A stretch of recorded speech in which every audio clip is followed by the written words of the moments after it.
to Backpacker Radio, presented by The Trek, brought to you by Helinox. I'm your co-host, Zach Badger Davis. Sitting to my right is... Hi, I'm Juliana Chauncey, a.k.a. Chaunce. Few reminders before we get to today's very awesome and interesting interview. First is, I know I'm a broken record, I'm going to keep saying it, there's only a few weeks left to get your application in for our marketing and community manager full-time role. Very strongly leaning toward this being a local position, so either somebody that lives in the Golden area or somebody that is willing to move. That'll definitely put you in the thick of the competition.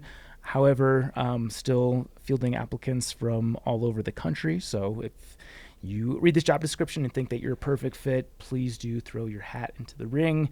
But yes, we've gotten some very solid applicants thus far, and I'm confident that this is going to be an awesome position. Patreon, if you guys want some bonus content, we've got some good stuff coming through the pipeline. Chauncey and I just wrapped a Patreon episode with a future guest. Not to spoil things, so we'll just leave it there. I also did a Patreon episode with another person. Not to spoil things, but I'll leave it there. But we've got two, I think, July episodes coming out at least. And we've got a lot of fun stuff in the pipeline, especially we can talk about this a little bit, even though we don't know the specifics, but we'll be doing some Patreon specific stuff at PCT Trail Days. Mm-hmm. Yeah, just another way to get more Backpacker Radio if a Monday to Monday schedule is not enough for you. Yeah. So come hang out with us when we take our bras off and we are just, hanging out, chatting amongst close friends. I am braless today. Well, only for the Patreon. Depends on what you count as a bra. There's no underwire in this one. Yeah. And for Patreon, it's as cheap as $5 per month, which the rate of inflation, like you can't buy anything for $5. I had the thought recently, you know how like an old flip phone or like in a movie you see old iOS photos and like it just instantly dates the film. Now, if you watch like a TV show or a movie and somebody actually buys something with $5, you're going to be like, whoa, you could get something with $5? That doesn't exist anymore. I had a coworker at my last job who, we used to always make fun of, and like in the recent past, make fun of, because he will measure the $5 footlong from Subway and it's never a full foot. Yeah, and it drives him so nuts. It's just reverse inflation. Yeah. It was $5 10 years ago when the song came out, and now it's like 6.2 inches. Yeah. Yeah. There's that.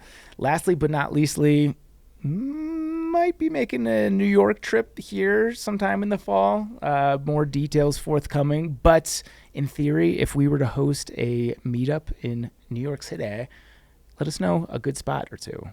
Yeah, this one I think is important for any of my New York City pals. Decision fatigue is real, right? And New York City has so many great spots to do things and so many options. And when you have too many good options, it's hard to pick the right option. So give us specific options that you think would be really great. Or if you're adamant about a certain area of the city being better than another area of the city, that could also help us narrow it down. But send us your pro-con lists. Let us know. I've been to New York City for one night in the last 15 years, so I know nothing about it. If it were up to you, based on what you know, I imagine you've spent a good amount of time in the city. Which borough should we be in? I don't know. I lived outside of the city. It was like a 20-minute drive to get in. And when I was in high school, crossing the George Washington was like $17. Or if you took the train, round trip was like $20. And for me, the subway. No, you would take the train. Shit, I was trying to catch you. No, you would take the train into the city. But it was always like, why would I spend more money to go do something in a more crowded place than I could do right here? So I would go in for special occasions. I would usually go in if someone was visiting and they wanted to see it, but definitely didn't, like, intentionally avoided and then left as soon as I got old enough. Yeah. Fun story. I don't know how to censor this enough because I don't want to seem insensitive because this person recently passed. I'll just leave it at that. But I won a silent auction at an event here in Colorado to go have a beer with a popular filmmaker. I'm already giving away too many details. I don't know who it is. Okay, I'll leave it. I'll keep going then. And the condition was that we had to do this in New York City. The closest I got was Trail Days. So this is back before I could afford to fly into Trail Days. So I'd drive my Civic across the country, got to Damascus. I think it's like 9-ish hours from Damascus to New York City, drove from Damascus to New York City specifically for this thing, got there 2 hours before we're supposed to meet. The person's assistant calls me to tell me that his son's friend is feeling bad, so he's taking him to the Yankees. Like, didn't even make an effort to make like a real excuse, like I have to go put out a fire or I'm deathly ill. Like, legitimately his son's friend was in a bad mood, so he was taking him to the Yankees game. So I drove 9 hours to hang out with this guy in New York City, and he bailed 2 hours before it happened. Yeah, I think in terms of boroughs to do it in or areas to do it in, New York City people, you know where the hikers are. Hikers know where the hikers are. Where are the hikers, and where is the best spot to do this that will be most convenient for hikers to go to so that the hikers come? Yeah. Make the hikers come. Okay. I think... What? New catchphrase. Let's get to today's very adventurous interview with none other than Mary Badass Anderson. We are joined by today's guest. Mary Badass Anderson has nearly 19,000 miles under her feet, spanning 6 decades. In addition to going after all the National Scenic Trails in her 60s, Mary got started long-distance hiking in the 1980s, completing the AT northbound in 1982 and southbound in the winter of 1985, the year that I was born. Perhaps the first woman to ever do so. She also hiked the PCT, the Long Trail, 4 times, and all 4,000-foot peaks in the east before the year 2000. Mary's most recent adventures include hundreds more miles of hiking, biking, and paddling. Mary, thank you so much for joining us here in Backpacker Radio. Thank you. You might be the first guest submission that we got via voicemail.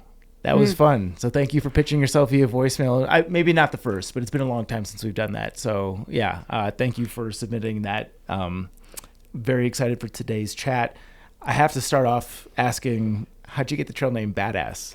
So when I started picking up hiking again in my 60s, I was doing the Continental Divide Trail. And I was feeling like a broken old lady. My husband had walked out on me without telling me, left me $7 in my bank account, Whoa. Turned off my utilities and health insurance, and I was a mess. I was really on the verge of suicide. Whew. And so I said, well, you can't suicide until you hike the Continental Divide Trail because you always said you were going to get your Triple Crown. And I had done the AT twice and the PCT and never got the CDT. So I went out and did the first half of the CDT in 2020, and kids coming down the Colorado Trail would say, what's your trail name? And I'd say, I'm just an old lady hiking. And they'd say, no way, you're badass. You're out here in your 60s alone. Or, you did the AT in the winter and you did the PCT with map and compass. Like, how do you do that? That's really badass. So they made me kneel down and knighted me Mary Badass. Yeah, you earned that the old-fashioned way for sure.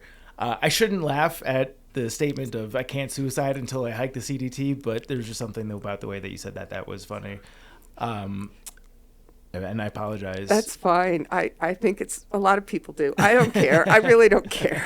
I want to go a little bit more into that. He left you $7. That's right. That's almost more of a fuck you than leaving no money. That's right. Yeah. Yeah.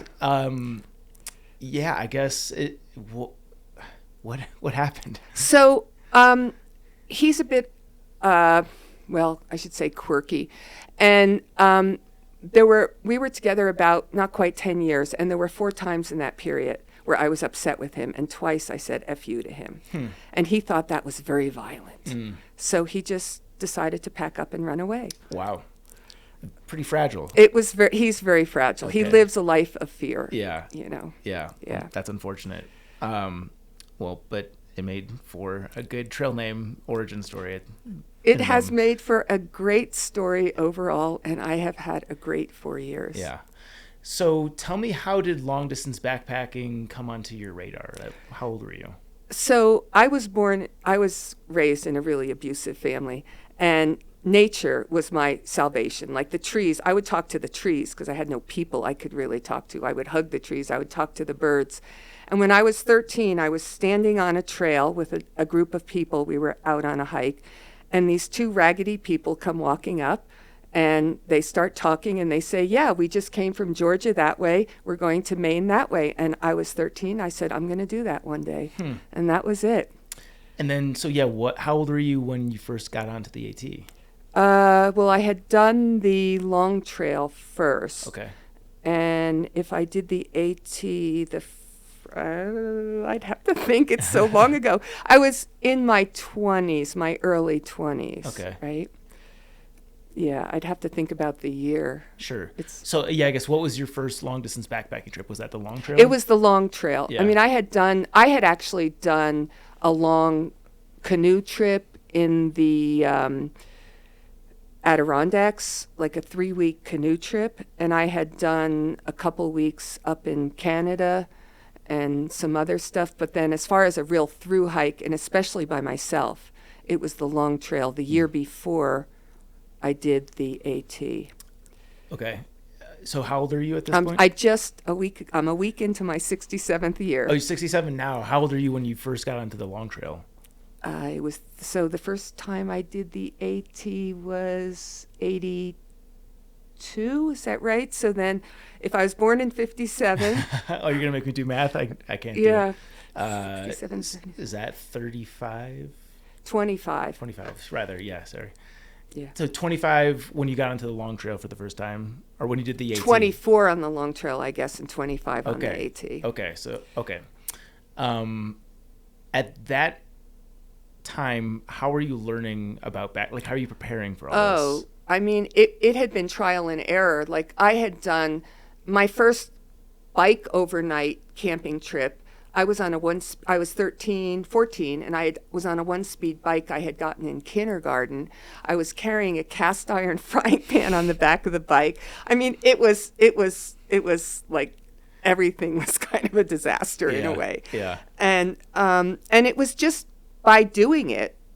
I had some old like Campmore frame pack that had absolutely no hip support and just rubbed my hips raw. And then that's when I upgraded to a Kelty frame pack, which was phenomenal. Yeah. And then when the internal frames came out, I got those. It was really just by doing it. And the more you did it, you would learn from somebody else. Yeah. So did you get a weight on your pack? Oh, there were times when my pack was over 65 pounds. Wow. Many times. There were times my pack was so heavy, I would have to put it on the ground. I couldn't lift it to put it on. I would have to put it on the ground, get into it, and then stand up, like pulling on something or whatever. And as a percentage of your weight, I forget what the saying is. They say like no more than a third of your body weight. Yeah. And I was like 120, so it was more than half my body weight. Yeah. Wow. So, and obviously doing this on the long trail is very vertical. Oh, can you talk about some of the physical struggles of doing that as your first long hike with that pack weight? Absolutely. I mean, first off, I would get to a road crossing and I'd sit down and cry and think, what am I doing? And I'd cry for a while, then I'd get up and keep going.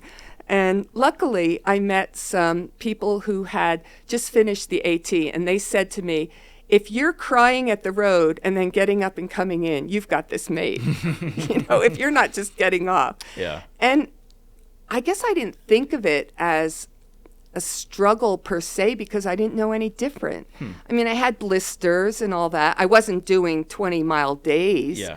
I was probably doing sometimes 18. Wow. I would go from usually one shelter at lunch and the next one at dinner, but I didn't know any better. Yeah. Are you running into other people doing the trail? When I did the long trail, there was that one couple, and then I met one other person. I did AT SOBO, and I don't know that I met. There were a few people on weekends that I would meet. Yeah. And what's the infrastructure like surrounding the trail? Because I know now, like, it's not difficult at all to catch a hitch.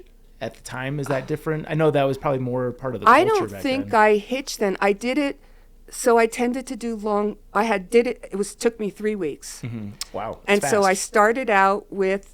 Well, for the long trail, it's not too bad because it's. Well, only, I mean, considering this is your first through hike with a 60-pound pack, so. I would say that's fast. So I started out with my first food drop, And I'm trying to think of what, I know I mailed a package to the inn at the Long Trail, which is at Route 4. And I think there was one town in between there where I maybe picked up some stuff. It sort of walked through a little town. And that was about it. Like, we didn't think twice about doing 10-day food carries. Yeah. What kind of food are you carrying at the time? What did I carry at the time? A lot of ramen instant potatoes, macaroni and cheese that had to be cooked, like a lot of the instant macaroni and cheese.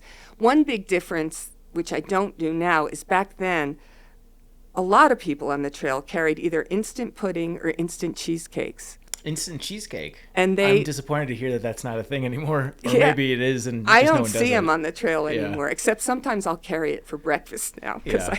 it's good. But at least when you're out there, it's good. But we would shake it up in our bottle. If there were berries out, we'd pick the berries. I also, I took a bunch of dry beans and I ground them into flour. And then I would just rehydrate them on the trail and cook them into like a bean soup. I did a lot of that. Peanut butter, cheese. Yeah. A lot of noodles and cheese and peanut butter, instant potatoes. And breakfast was kind of granola. Yeah. So I guess some things don't change. That's, I guess, Yeah, pretty similar to what it is. you'd find in someone's food bag today. Except that now I do a lot of dehydrating. Oh, yeah. So my food is pretty different. Like I have some really good dinners now. What's your go-to recipe? I take a number of pounds of whole wheat organic pasta and I cook it and I add some bunch of homemade tomato sauce, eggplant, and add a bunch of cheese, so it's like an eggplant parm thing, and then I put it in the dehydrator, and then when I want to eat it, all I have to do is heat up water, put it in the pot. I have a little pot cozy that keeps it warm while it's rehydrating. Yeah. That is like my favorite. Yeah. So not to fast forward too much, but obviously you're still an active backpacker. What does your base weight look like today relative to My base weight is between 12 and a half to at most 15 pounds. Wow. Like if I'm carrying the ice axe and spikes and heavier clothes. Yeah. What a crazy evolution. It's totally, my pack now when it's loaded used to feel like featherweight back then. Yeah. You could probably fill loaded a with museum with like the evolution of your gear since you've started doing this to today. Absolutely. Yeah. I have like the original frame packs. I have Svea stoves. I don't even know if you know what they are. So they were made out of brass and they looked like a can kind of, and you used liquid fuel and you pumped them up. And otherwise people had these ones that were in a little blue metal box that you'd start them up and they sounded like a freight train going, which is why when the Whisper Light came out, it was called Whisper Light because it was so much quieter. Yeah. Than that other one. But yeah, and then the internal frame packs, the evolution of those. The first ones I think were like 6 pounds or something. Yeah. I'm sure the gear innovations are too many to count, but if you had to just point to one thing that, like, if you could go back to your first thru hike and swap out one piece of gear with something that you have today, what would you pick and why? Possibly the tent. Okay. Because having a 17-ounce tent that uses your hiking poles, I think, is brilliant. Yeah. What are you using for your tent? The Z-Packs. I've used the One, I've used the Z-Packs, I've used the Durston. Yeah. I've used Z-Packs a lot of is your favorite? Are you in the... I do like the Z-Packs one a lot. The duplex? Yes. Yeah. Yeah, I like being able to look out both sides. Like the One is okay, but you can't see out one side when you're looking. I think the original of the One had the dual vestibules, but yeah, they changed that, and I agree. That's a good feature. Okay, so Long Trail first in 81, 82 was the AT. So you're not...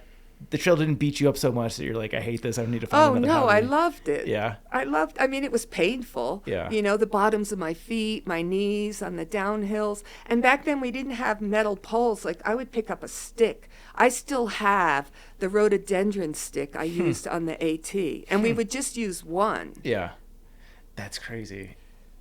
How are you avoiding splinters? Are you like sanding it? Oh, or? it was smooth. Rhododendron doesn't give you splinters. Okay. And the more that you handle it, it just gets this shiny from your grease, you know, on your hand. Yeah, another item for the museum. Okay, talk me through the cultural difference between the Long Trail in 81 and the AT in 82, or is it pretty similar? Well, there weren't many people on the Long Trail. Yeah. I was really by myself. Yeah. So there was no real culture. Yeah. The AT, the first year I did it, there had not yet been 1,000 people who had done the entire trail. And that includes section hikers. Wow. So while it seemed like there were a lot of us, if you get to a shelter and there were 10 or 12, that's nothing today, I think. I'm surprised that you would even see that many people in 82. Well, you didn't. Like the first night out, I think there were 2 other people at Springer Mountain. Okay. And it was only in a few places really down south. And nobody started back then. Nobody really started before at the earliest into March. Like people were not starting in February or January. Yeah. I feel like that has even crept up since I've started to pay attention to thru hiking just in the last like 12 years. I feel like it keeps inching earlier and earlier. So it makes sense that would be true back then. Yeah. So do you remember your start date in 82? It was around March 21st. Okay. That's my exact start date when I hiked. That's 2011. Funny. Yeah. Yeah. So are trail names part of the culture? There were trail names then. How did you avoid one? Oh, I had one back then. Okay. I mean, I had a couple. So I was actually hiking with my sister at the time. So we called ourselves the Sisters of Perpetual Recreation. People didn't give you... Is there an acronym in there? Well, in Catholicism, you know, there's all these Sisters of Perpetual Adoration or sister whatever. So we just thought that was a funny take on it. And also, there were 2 other women who were hiking. We were hiking with umbrellas. We were like some of the first people to use umbrellas on the trail. There were 2 other women the year I did it who were hiking with umbrellas, who called themselves the Umbrella Ladies. But sometimes people would confuse us for the Umbrella Ladies. So it was an interesting thing. But people back then gave themselves their trail names.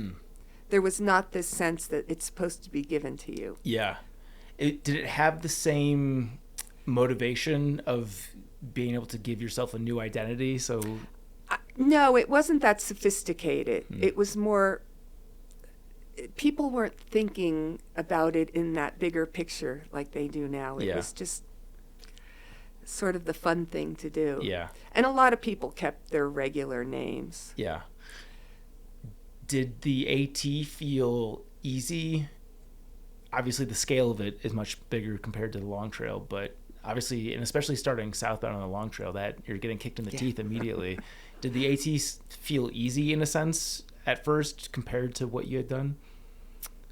I don't know if easy's the right word, but because I was hiking with a sister who's never done, the AT is the only hike she's ever done their entire life, before or since. And so I was doing a lot of waiting for her. So it was more like I was wanting to keep going more. Yeah.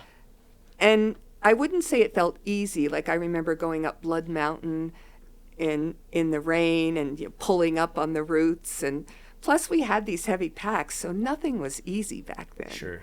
But it wasn't miserable. Virginia was tough because in Virginia I had 40 days of rain. And a lot of people quit in Virginia that year. Yeah. I know the AT is obviously wet, but 40 days. 40 days in the state of Virginia it rained. Are we talking like an hour or 2 per day, or is this perpetual or somewhere in between? Some days it was only a couple of hours and minimal, but a lot of days there were these full-on downpours. Yeah. My boots never dried out. Socks were wet all the time. Yeah. And it's amazing how much of an impact, I mean, it makes sense, that can have on morale. We went out to the trail days this year, and the 4 or 5 days that we were out there, it felt like it rained the entire time, which is like, we've been going to trail days for 8 years now, and that was definitely the wettest I've experienced in that short time span. And yeah, you can just feel the mood amongst other hikers is like they're just tired of being damp all the time. Oh, yeah, yeah. There were, like I said, there were a lot of people who quit. But that's where we ended up hooking up with some other people, formed a tramily, although back then it wasn't called tramily. It was just, you know, you're hiking with people. And the humor, you know, keeping the humor up is really what kept us going. Yeah. What's the resource on trail? Because obviously this is pretty far out, pre-AWOL's guide. I'm pre the companion. What are people using to get information? Back then, the main thing that people used was something called the AT data book. And it was just a really thin, very efficient book that had either from north to south on one side and south to north on the other. And it would have the mile, like at mile whatever 5, there's this water source. And then at mile 7.8, you're at this road crossing or at the peak of a mountain. That's all we had. Yeah. Did you have something similar to that on the long trail? On the long trail, I had the long trail guidebook. Okay. Which was actually it was fairly small, but it had a lot more information that you didn't necessarily need. Like it was written in sentences, and it would tell you some of the history. Yeah. And the PCT is the one that the guidebook back then was unbelievably useless. What was the guidebook back then? There's 2 books that are humongous called, the Pacific Crest Trail Guidebook Volume 1 and Volume 2. Yeah. And each one was probably 2 inches thick. And here's an example. I was standing in the Sierra on 20 feet of snow, and that's not an exaggeration. Wow. And I'm trying to figure out which pass I had to go through. And I opened the guidebook. I mean, I didn't take the whole thing with me, but I had maps and a little piece that had a description. And this is what it said. Now you're standing in a field where the grass ripples at your feet like creme de menthe over vanilla ice cream.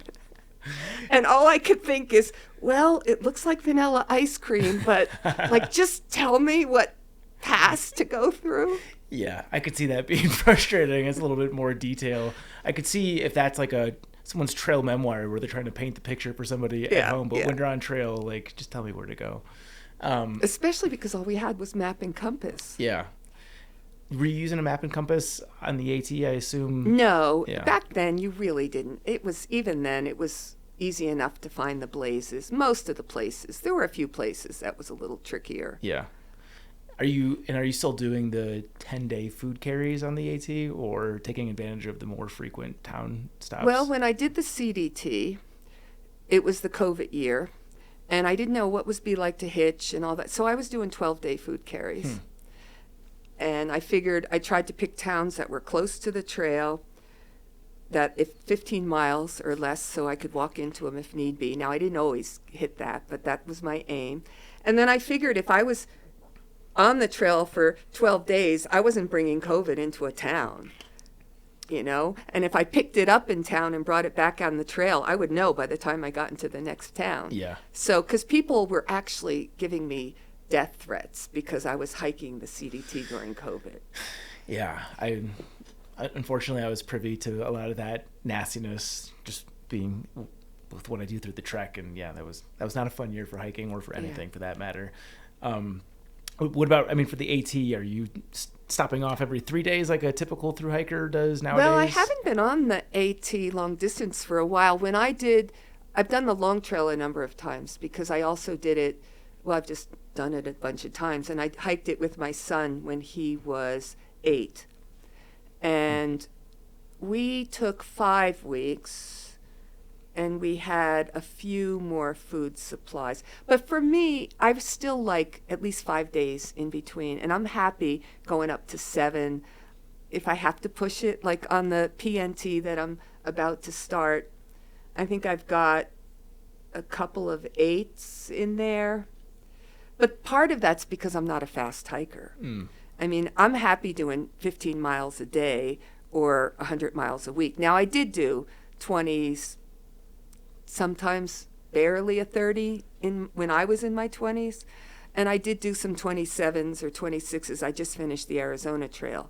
But when you get to the plateau, it's just flat and it's easy to cruise. Yeah. But I was still impressed that I could still do a 20-plus mile day. Yeah, I don't know if I could pull them off right now, honestly. So I have a note here from in 85, you're going to do the PCT, you had back surgery, and you were told that you should give up hiking. Absolutely. I was on a bus. I had hurt my back, and I just kind of did a little bit, saw somebody about it, didn't seem to be a big deal, got on a bus, and to go hike the PCT.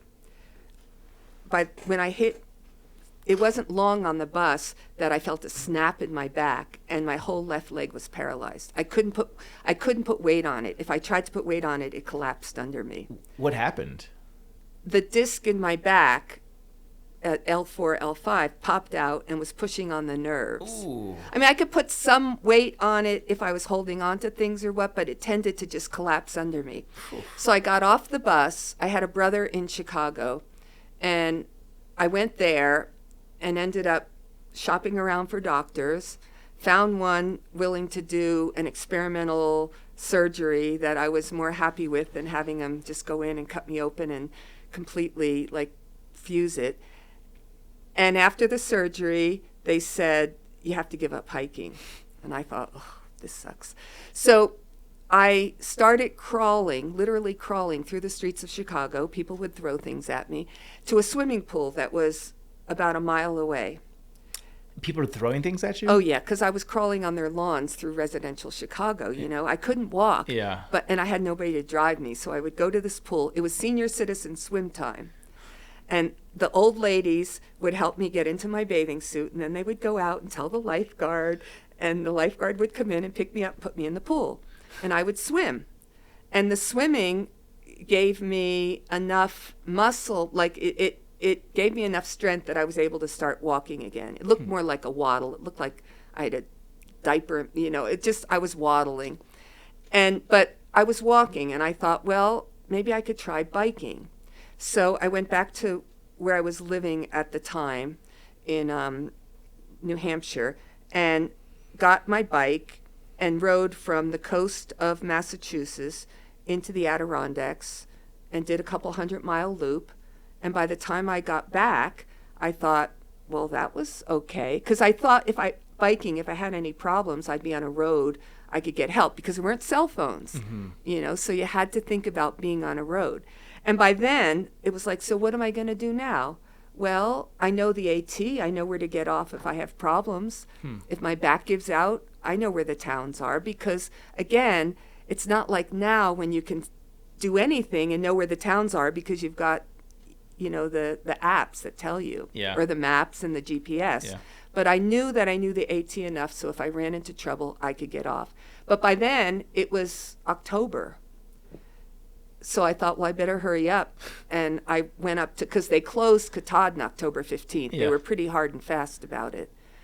And I went up and I climbed Katahdin right around the 15th and hiked south and reached Springer the end of March. And when I got to Springer, I said, well, I can hike. So I jumped on a bus. I resupplied, jumped on a bus, and did the PCT North. So I think I actually was one of the first people to do the two trails back to back.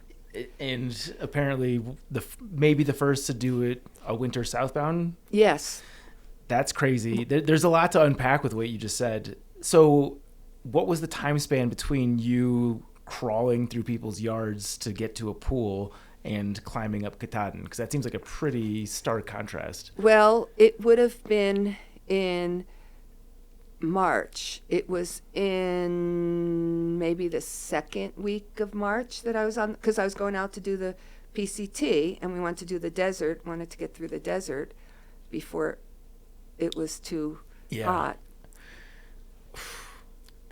Were you given a formal rehab plan, or you just figured this out yourself? No, I just figured it out myself. Yeah, that's crazy.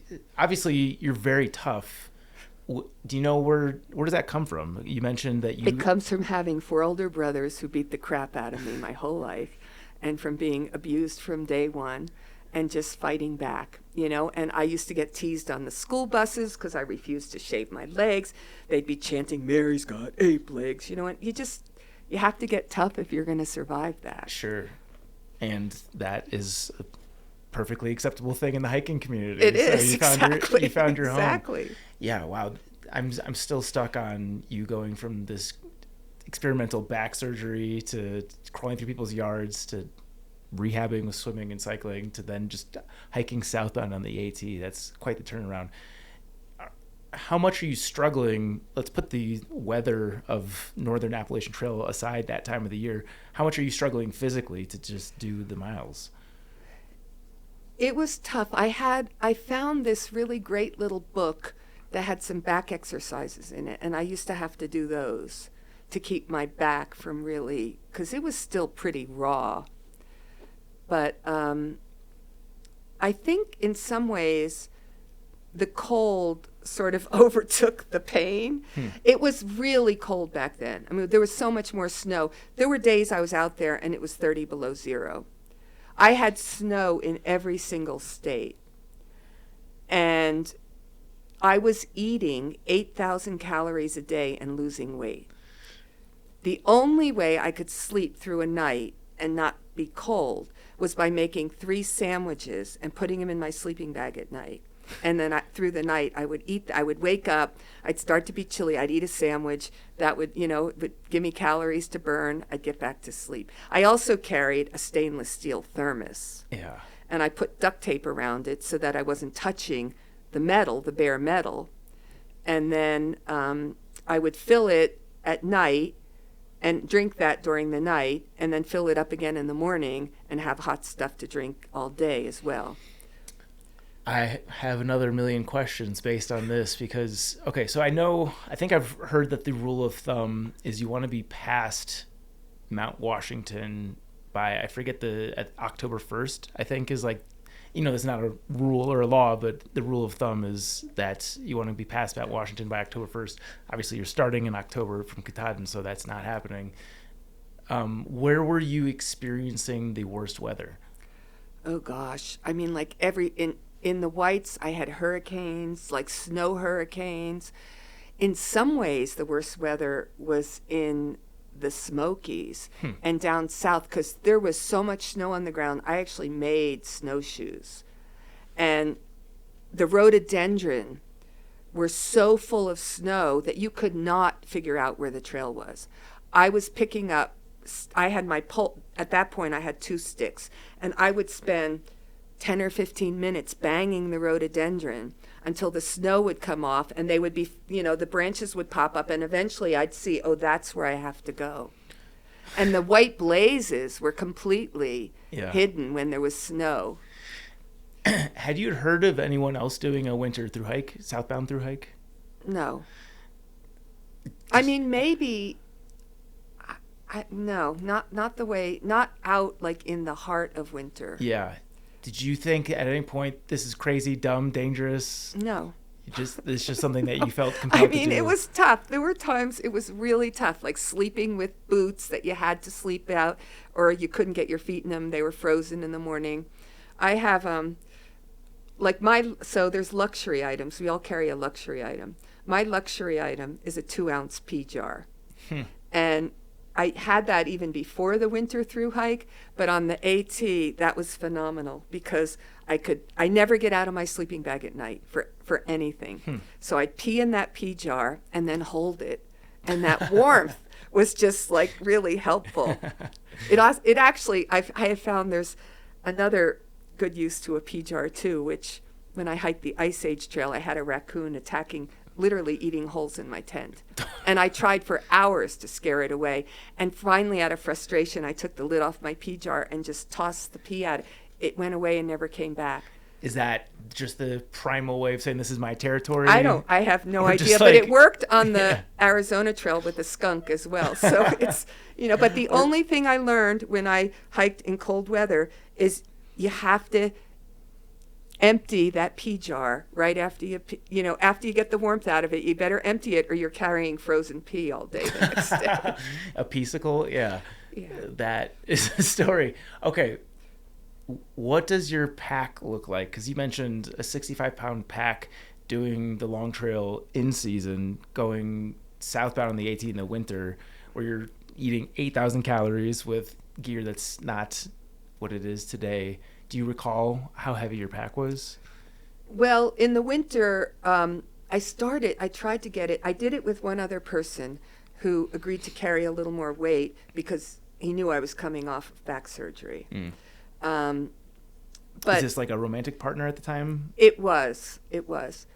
And my pack, let's see, when I did it, I'm trying to remember if I had my internal frame pack on the SOBO trip yet or not. I know when I went north the first time, I had the external Kelty. I think I still had the external Kelty. So a lot of stuff was tied on the back. The sleeping bags weighed like 4 or 5 pounds at least, and it would be stuffed in the bottom compartment. That always went in the bottom compartment. I tried to put as much weight up top as possible. And then clothes, it was just stuff I made. I literally made my clothes out of a pair of funky adult pile pajamas, like the kind you put little kids in. But they were great because there just wasn't the plethora of pile clothing that there is now. Yeah. And then I had some wool stuff, lots of layers. I ended up switching when it got really, really cold. I went into actually hiking in Sorel boots, like the wool pack boots, which were great because then when I slept with them, I didn't have to put the whole boot in my sleeping bag. I could just sleep with the wool liner. It's basically the same stuff you carry today, just heavier. I mean, the flashlights had all the batteries in it, and it wasn't like the little tiny, 1 ounce Nightcore or whatever. Yeah. The only difference is that we never carried a pound of electronics. Yeah. Although it sounds like the flashlight might. Well, that's true. That's true. Yeah. The tents with the poles, Yeah. The tents were a few. So that was my question. Are you also hiking with a tent? Because obviously Yes. doing this, you have your choice of shelter spaces at the time. Oh, but it was so cold, we'd put the tent up. On the winter hike, we put the tent up inside the shelter. Uh-huh. Yeah, that must have been incredible. It was, and every morning, even though it was a double wall tent, every morning had to scrape the inside of the tent. Yeah. Because the ice, it was so cold that as soon as you breathed out, it froze. Yeah. And it just wasn't leaving the tent. So I know a little bit about a winter southbound hike because my pal, the Real Hiking Biking, did it as well. I think it sounds like he got a better roll of the dice in terms of the weather compared to what you're describing. But he was saying that he never felt inspired to stop because stopping meant getting cold. Oh, absolutely. You didn't stop in the day. You did everything from your sleeping bag, and then you just got out and started walking. I carried, if I used an outhouse, I actually made a pile seat to put over it because I figured otherwise if I sat on one of those seats at the outhouse, I'd probably freeze to it. So the pile, that was good, and I would sleep with that pile thing. So in the morning I had something warm. But then you went off and you didn't really stop. I didn't really stop for lunch. Yeah. I just would kind of eat on the go. I had that hot liquid. Yeah. But of course the other thing is the daylight hours were so short that it was easier to keep going as long as it was light. I'd get up when it was dark and be ready to hike by first light, and then kind of hike until it was almost too dark to see, because it wasn't a great situation to be doing night hiking in. Or even day hiking, I imagine. Yeah. It's difficult. How do you keep the trail? Because it's not hard to keep a white blaze when your surroundings aren't entirely white, but if you're seeing snow all the time. I got lost a fair amount. Like I said, especially in the rhododendron and in above tree line when you can't see any of the cairns because they're below snow. But again, I had done it and I was familiar with it and I knew map and compass and I had a sense of where I had to go. The problem was there were some places where the snow kind of would melt out, and then you would be hiking down and not know that right under what you're walking on were all these oak leaves that were interspersed with ice. And that was incredibly slippery. So the downhills were pretty treacherous. in some of those areas. But when it was snow covered, I would just sit down and use my pole for like control and glissade down when I could. Would you mind adjusting the mic just a little bit closer to your face? Sorry. Is this fun, or is this type 2 fun? You can also, it'll pivot toward you if you want to. It's probably type 2 fun. Yeah. I mean, there's probably time every single day when it's like, why am I doing this? But obviously, I enjoy it because I'm still doing it like 19,000 miles later. Yeah. What is it about backpacking that hooked you? I think in part being out in nature, in part the physicality. I really like, I have one of those bodies that likes to move. And I like the sense of setting a goal that's not just some easy thing, but not out of my reach, that's going to cause me to have to draw deep, to really dig deep to get there. There's a real sense of accomplishment. Like when I'm out there and like in the winter, you could either melt snow or you could try to find a water source that was like a spring, because some of the springs would still be running. But you couldn't follow trails to them, so it was always looking at the terrain and thinking, okay, where would the water be? Like, how does it run here, and where would it most likely be? And then when you'd find it, I'd feel like, whoa, like I'm something. Yeah, that's wild. Because to want to take on something like a winter southbound through hike, especially, I mean, you had done a good amount of hiking, but it wasn't like you had done the Triple Crown and you were just looking for like the next thing. You really leveled up. Well, I was ready to go hiking and I just didn't know what else to do. So it was like, well, let's just go do it south in the winter. Yeah. When you interact with people in town to get your resupply or whatever, do people think that you're crazy? Well, the AT in the winter, I don't think we interacted with hardly anybody in any town. First off, there were way fewer hostels back then. Mm-hmm. And the ones that were there were completely closed.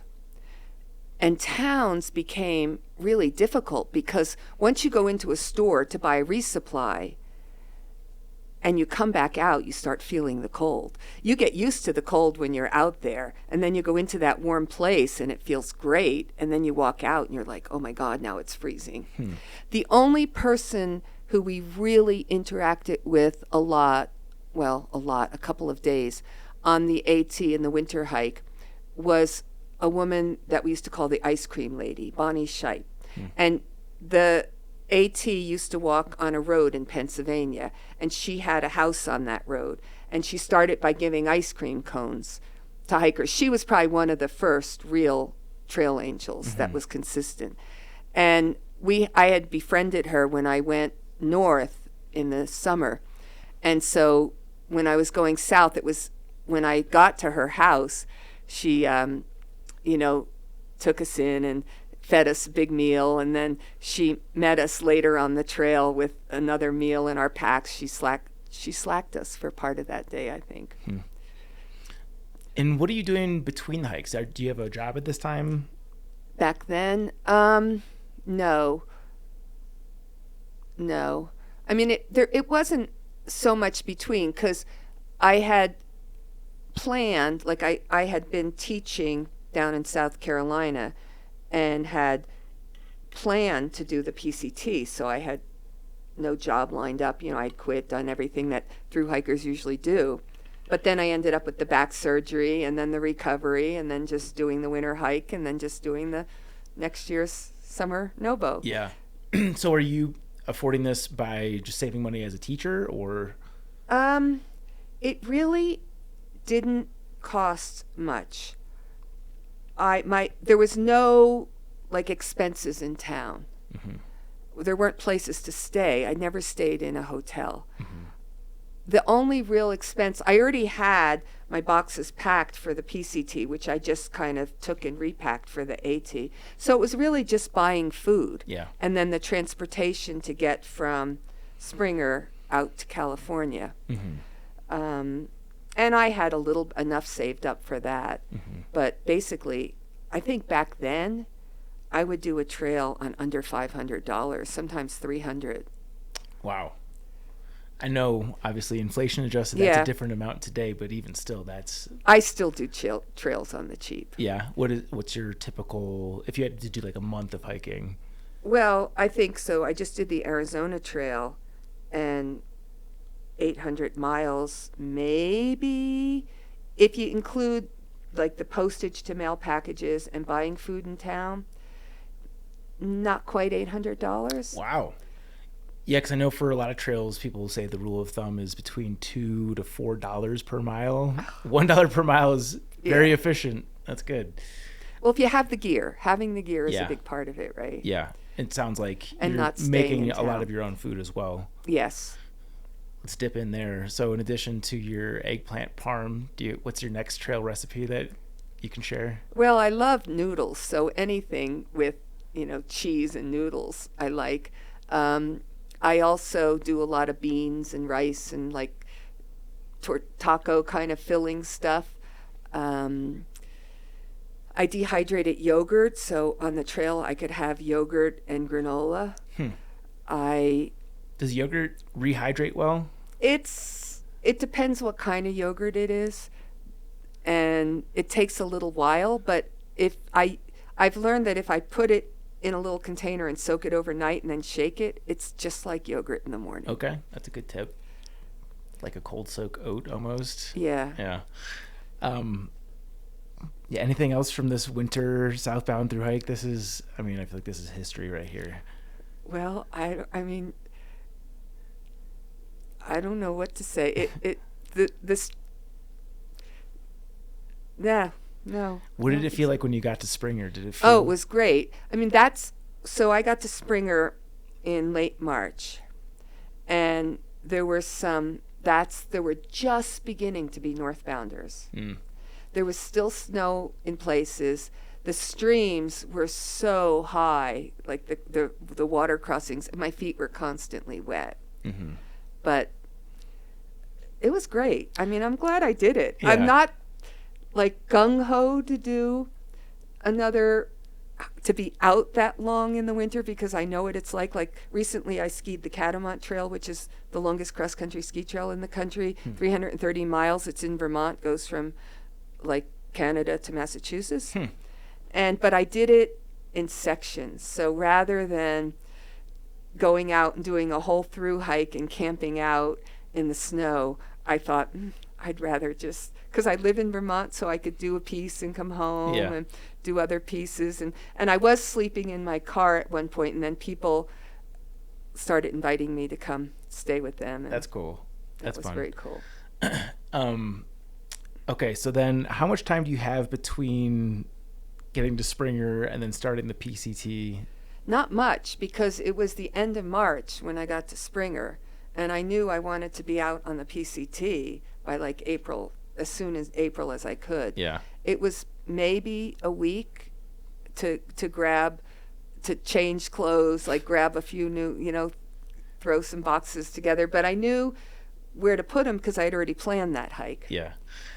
Before we move on from the AT, you mentioned that you're finishing as northbounders are starting. What's their reaction? Do you get into conversation about being like, yeah, I just hiked here from... Yeah, they were pretty like shocked and blown away. Yeah. Especially because, when you're starting, you're like, oh my God, it's so far away. And they're like, you just finished it? Yeah.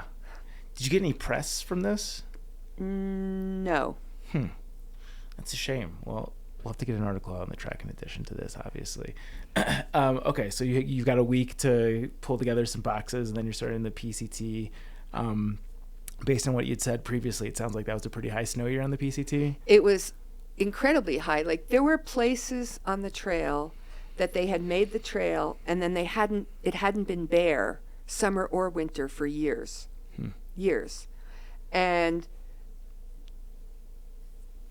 when I got to the pass just before the one, I don't remember all the names, but, well, first off, there was a lot of snow in what we called back then the Red Takis. It was near Wrightwood. I don't know what they call it now, but there were these mountains, and I'm glad I had my ice axe, and we didn't have spikes back then. We had to carry crampons. But I was glad I had that then. And then when I got to one pass, the one before the road you would hitch in to get into Yosemite, they hadn't even plowed it. It was June 12th, and they hadn't plowed it yet, and there was still 20 feet of snow on the road. Whew. This sounds like 2023's winter. And the California sun recently. cups were just horrendous. Yeah.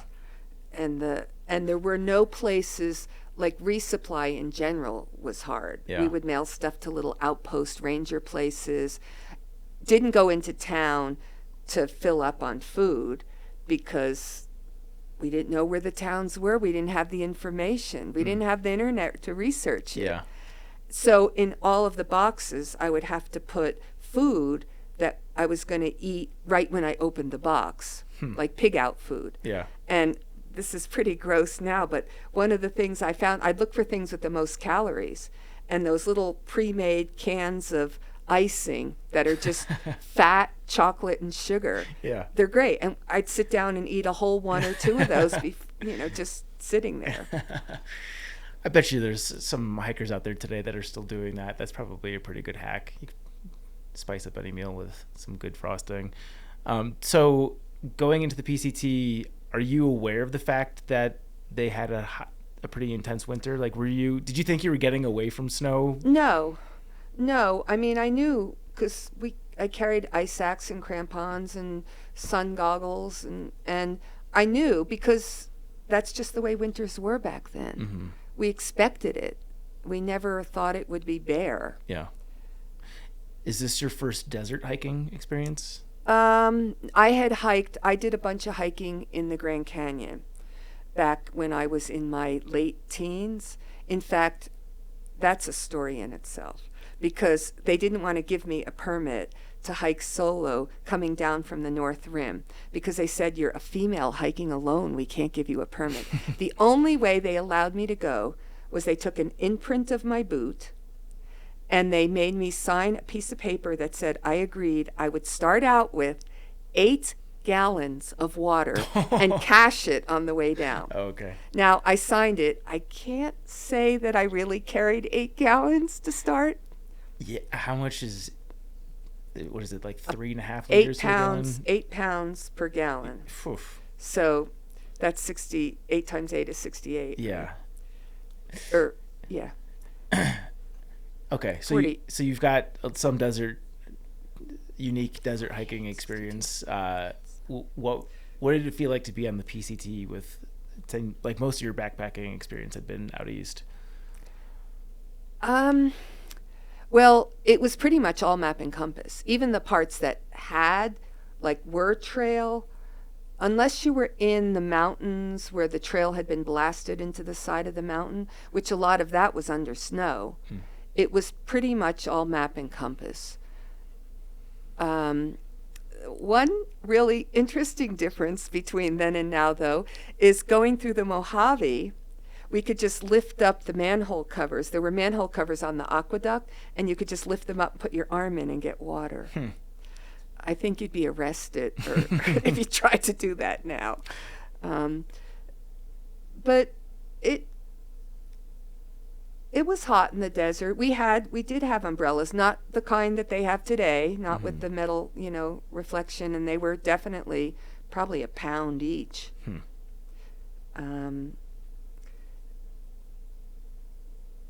And a lot of rattlesnakes.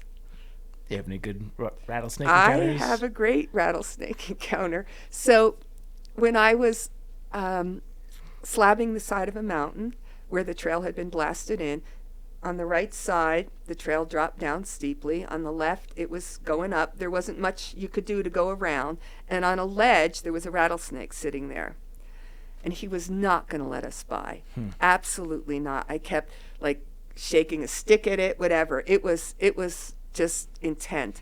So I started thinking, I bet it'd be good to eat that thing. Oh, Jesus. So I picked up a good-sized rock and just dropped it on its head and waited a bit and then cut the head off, cut the rattles off, skinned it, put it in a plastic bag on the back of the pack.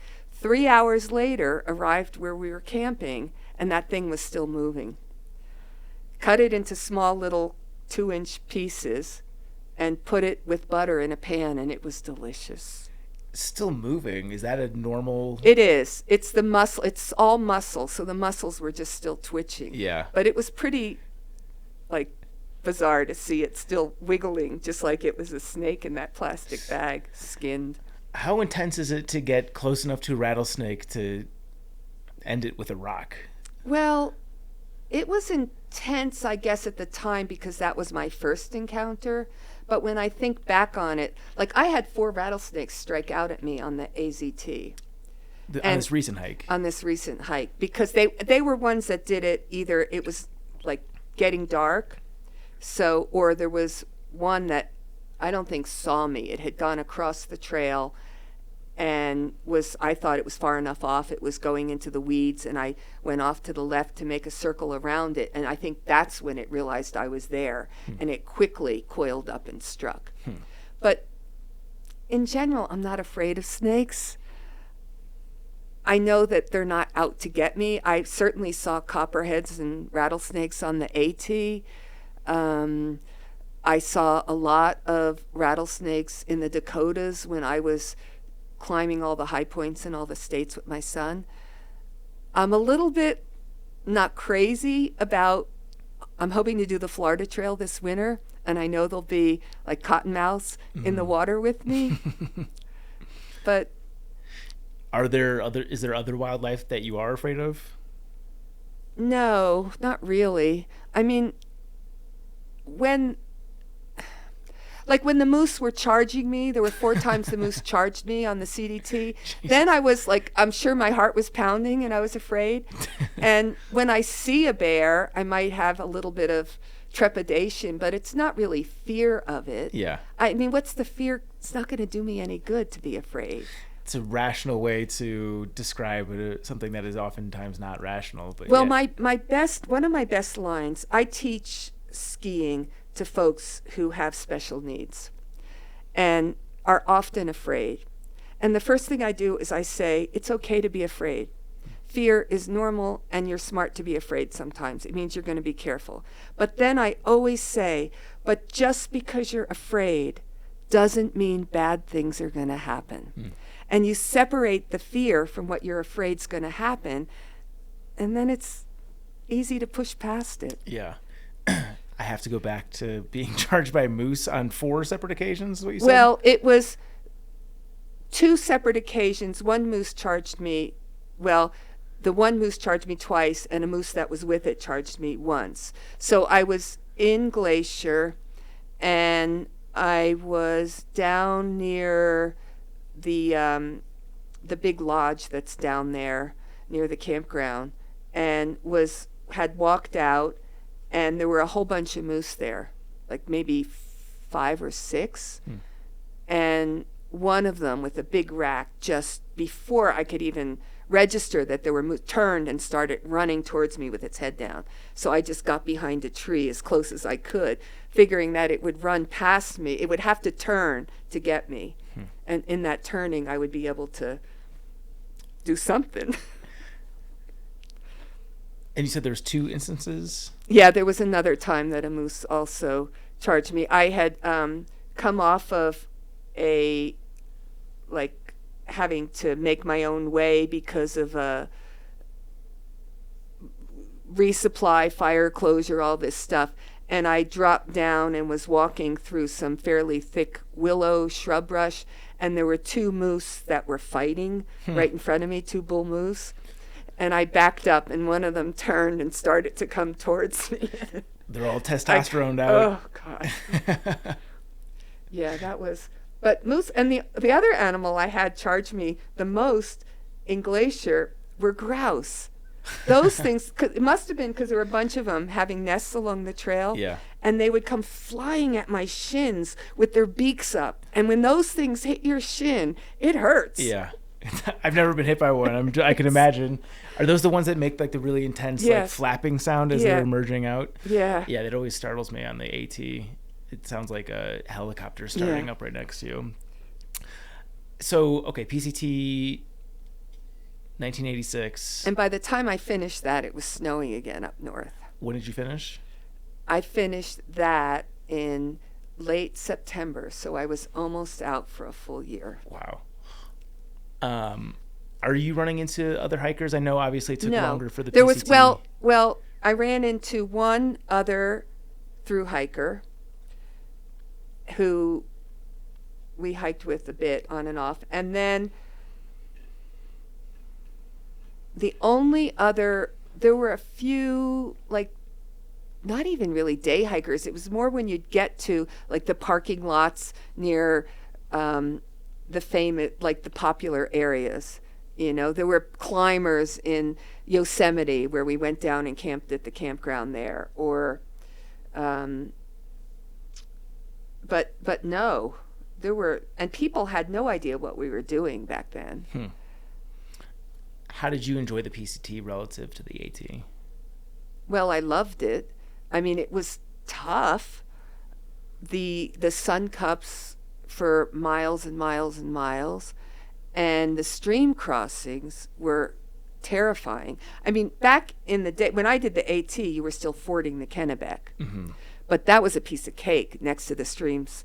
Like, there was one time I had to hold my pack over my head because the water was almost up to my armpits. Luckily, it was not flowing too fast. Then there were other times, like when I missed that, when I told you that road was closed because there was still a lot of snow on it, which meant I missed one of my food drops.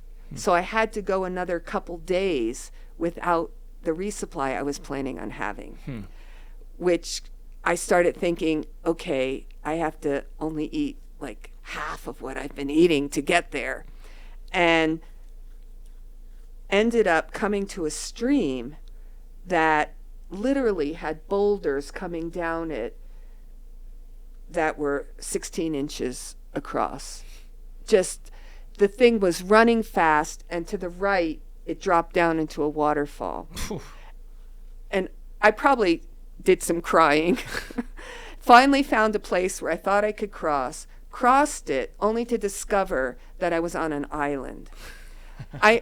That was probably the closest I came to ever quitting a trail, because the person I was with tripped and I thought he was going to go right over the edge.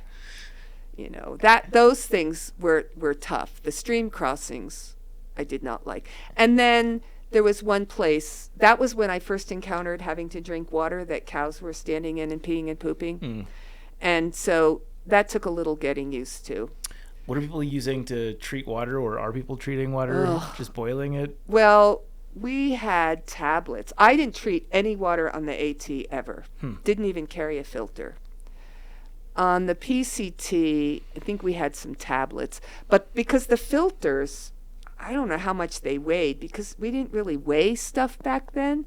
But they were these great big things that you had to pump, and you had to stick them in the water, and they had the intake and the outtake. It was so, you just had to treat it and then wait for the water, and it still would look horrible. And I remember the Catadine pump filters were still popular even when I first got into thru hiking. That's been a recent evolution, it seems like. Well, and that was a big upgrade to what I had. I'm sure. So you've talked a lot about a lot of harrowing encounters. Can you pinpoint a single scariest moment from your backpacking career? It might be when 4 times my hair was standing on end from lightning in the Weminuche wilderness.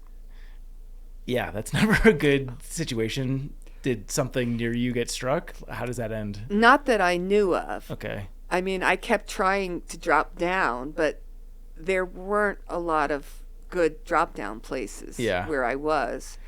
And the storms moved in fast, and I would feel it. I'd see my hair standing up. Wow. I did a lot of crying. I sat right where the creed cutoff goes down. I sat in some willow bushes in a storm, just like screaming, like, I don't want to do this anymore. You know, I could do the creed cutoff. Well, but then I'll miss the best part of the trail. You came out here to hike, so just suck it up, you know. And after about an hour of that, I got up and just kept going. Oh, jeez.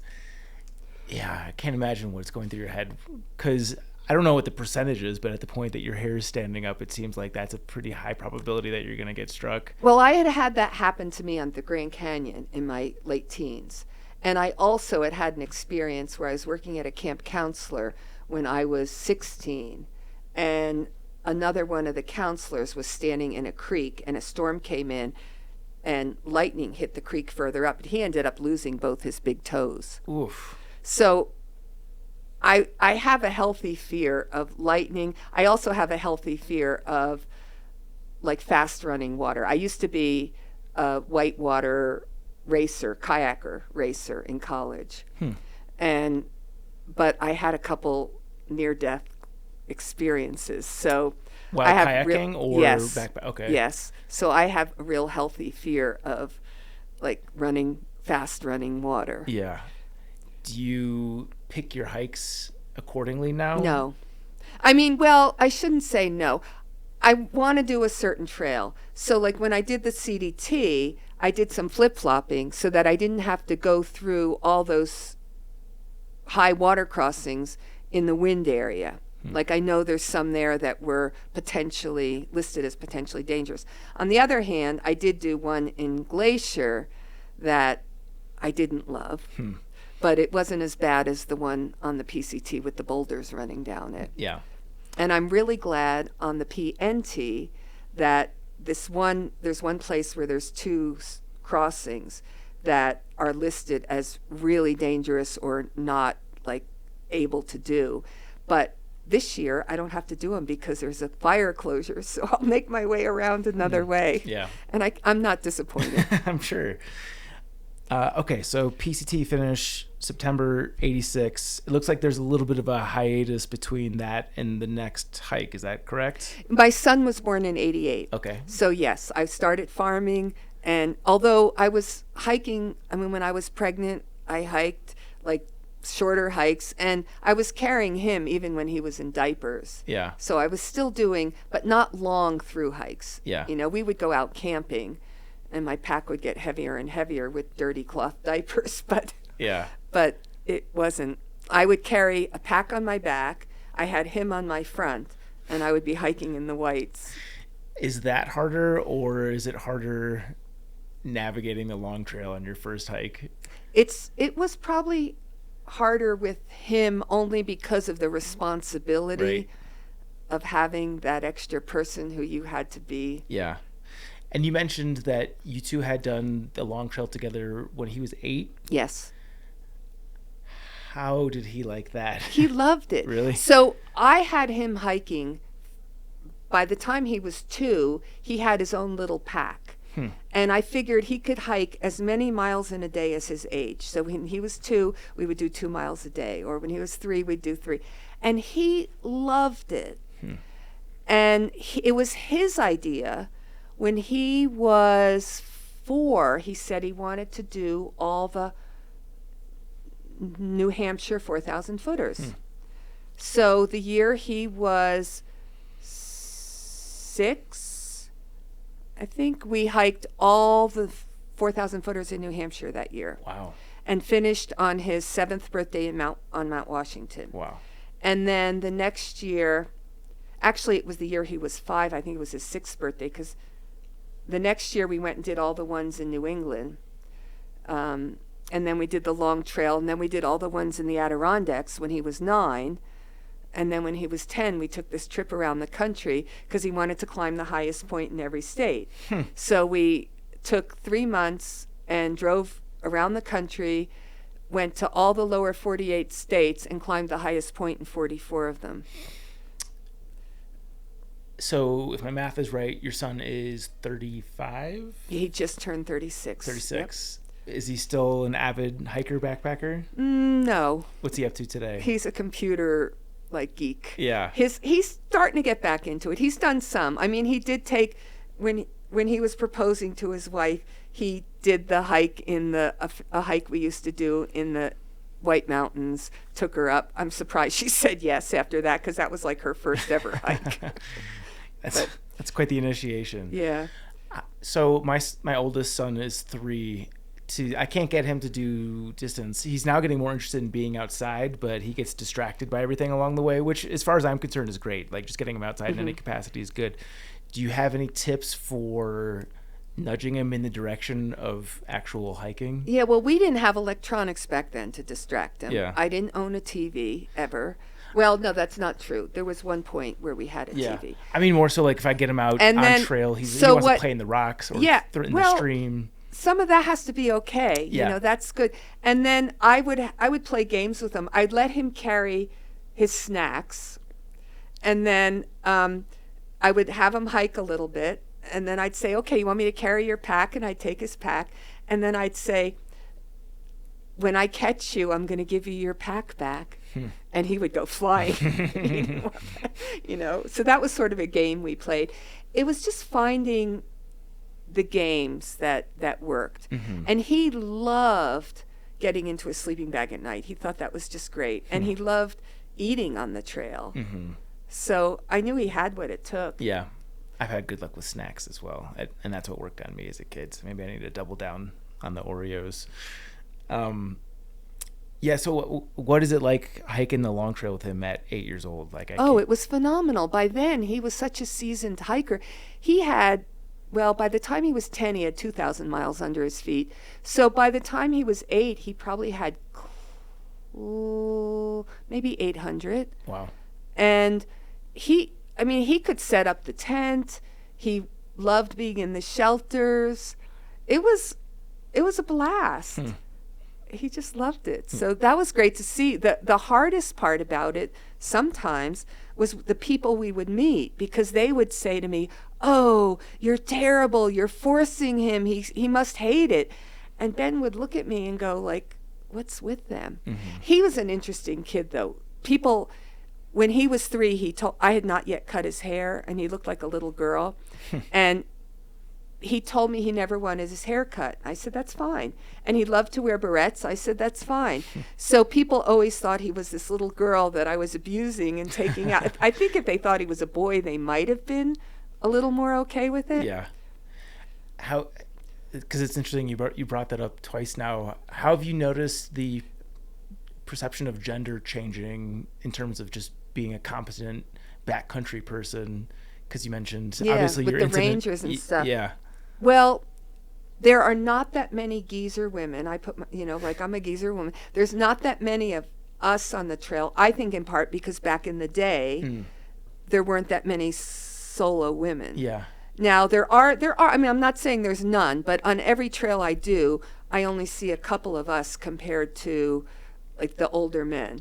But there's a lot more younger females out there now. Yeah, that's interesting. Because, on the AT, you see a lot of older people, usually guys. You don't see as many women out there. Yeah. And then the other thing is that there's still somewhat of that perception. Like when I did the CDT, which was only 3 and 4 years ago, people were saying to me, but what does your, like, who do you have for family? And I'd say, well, I have a son. Well, what does he think about your being out here? Now, I don't think they would ask a man, what does your daughter think about you being out here? Or what does your son think? Sure. So I went one day and I said to Ben, what do you think about me being out here? And he said, if you want to do it, you should do it. Yeah. And then his next comment was, it's a good thing you're in your 60s and not in your 20s. And I said, well, why is that? And he said, if something happens to you out there, you've already lived a good life. Oh, jeez. So when I tell people that now, because people still ask me that. Yeah. And so when I tell them that, it kind of keeps them quiet. It's like they go, oh. That is funny. You also did a cross-country national park road trip with your son? Yes. So when we did that trip, to climb the highest points, we went to over 50 national parks and 5 science museums. That's awesome. Okay, so... And it was paid for by a bear. Because in the Smokies, I had a junker car, paid $1,000 for it. Didn't have car insurance because you didn't need it in New Hampshire. But before the trip, I thought I'm going to get insurance. When I was in the Smokies, a bear tore... I had one of those little bubbles on top with canned goods. The bear, we were off hiking because we had a rule that every high point we had to hike a certain number of miles to do, except for there were a couple that we didn't, like Delaware's in the middle of two really busy roads, you know. And so the bear had torn the roof rack off and the bubble off and put scratches down the door. And I thought, after I recovered everything, I thought, I'm going to take this to just get an estimate. And they said, oh, this car is totaled. You're going to need a whole new door panel. Look at those bear scratches. And they put in an estimate that the car was like totaled, and they figured the car was worth $3,000, which was $2 more than I had paid for it. And so they totaled the car, and then I bought it back for about $100 salvage value and drove it for a few more years. But that money was more than enough. That, and when we hiked Mount Elbert in Colorado, we came down and our feet were wet. Now, I had bought my son hiking boots from a secondhand store. And I said to him, take the liners out of your boots so that they'll dry faster. And he takes the liner out of the first one and says, oh, there's $100 bills in here. And I thought he was joking. I said, well, we'll check the other one. He said, there's $100 bills in there too. There was $500 in that pair of boots. Somebody had put money in boots, then given them to a secondhand store, and I had bought them, and there was $500 in those boots. So that trip was paid. I didn't pay a penny for that trip out of pocket. Wow, that's the ultimate score. I mean, the insurance is one thing because that happens. To get $500 out of a pair of secondhand boots is incredible. Okay, so where do you dive back into through hiking? I'm assuming it's when your son is older. Well, I had always wanted to do the CDT, but then I had gotten married again in about, what year was it? 2011, 2010, and the guy I was married to was sort of more into just wanting to do the same hikes over and over. He had grown up in California. And when I first met him, we said, we'll go on a hike together. And we're going into the Whites. And I'm thinking, do you think you could do between 8 and 12 miles in a day? And he's like, oh, that's nothing. We can do 20s. And I'm thinking, wow, this guy's really... I realized later it's because he had no idea what hiking in the Whites was like. We get out there, and he completely freaks out. I mean, he doesn't want to go down he's like, what is this? This isn't a trail.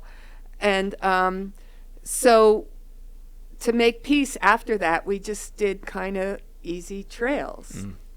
And so when he walked out, it was like, okay, you either suicide or you take the rope off your neck and you go hike you always said you'd die with no regrets. And you always said you wanted your Triple Crown. So now you can do it. How did you manage it logistically with him taking all of your money? I had some good friends. I had some really good friends who helped support me through that and lent me money. And I had some gear, but he took a lot of everything anyway. And I tried to be really grateful for that because it meant I had no reason not to go out and get the lightest gear on the market. Sure. Because if he took the tent, okay, I can now get a light one. So is that where you really upgraded your gear? It's totally when I upgraded my gear. And when I started researching it and really focusing on doing that helped save me too, because it gave me a focus of something I love to do. Yeah.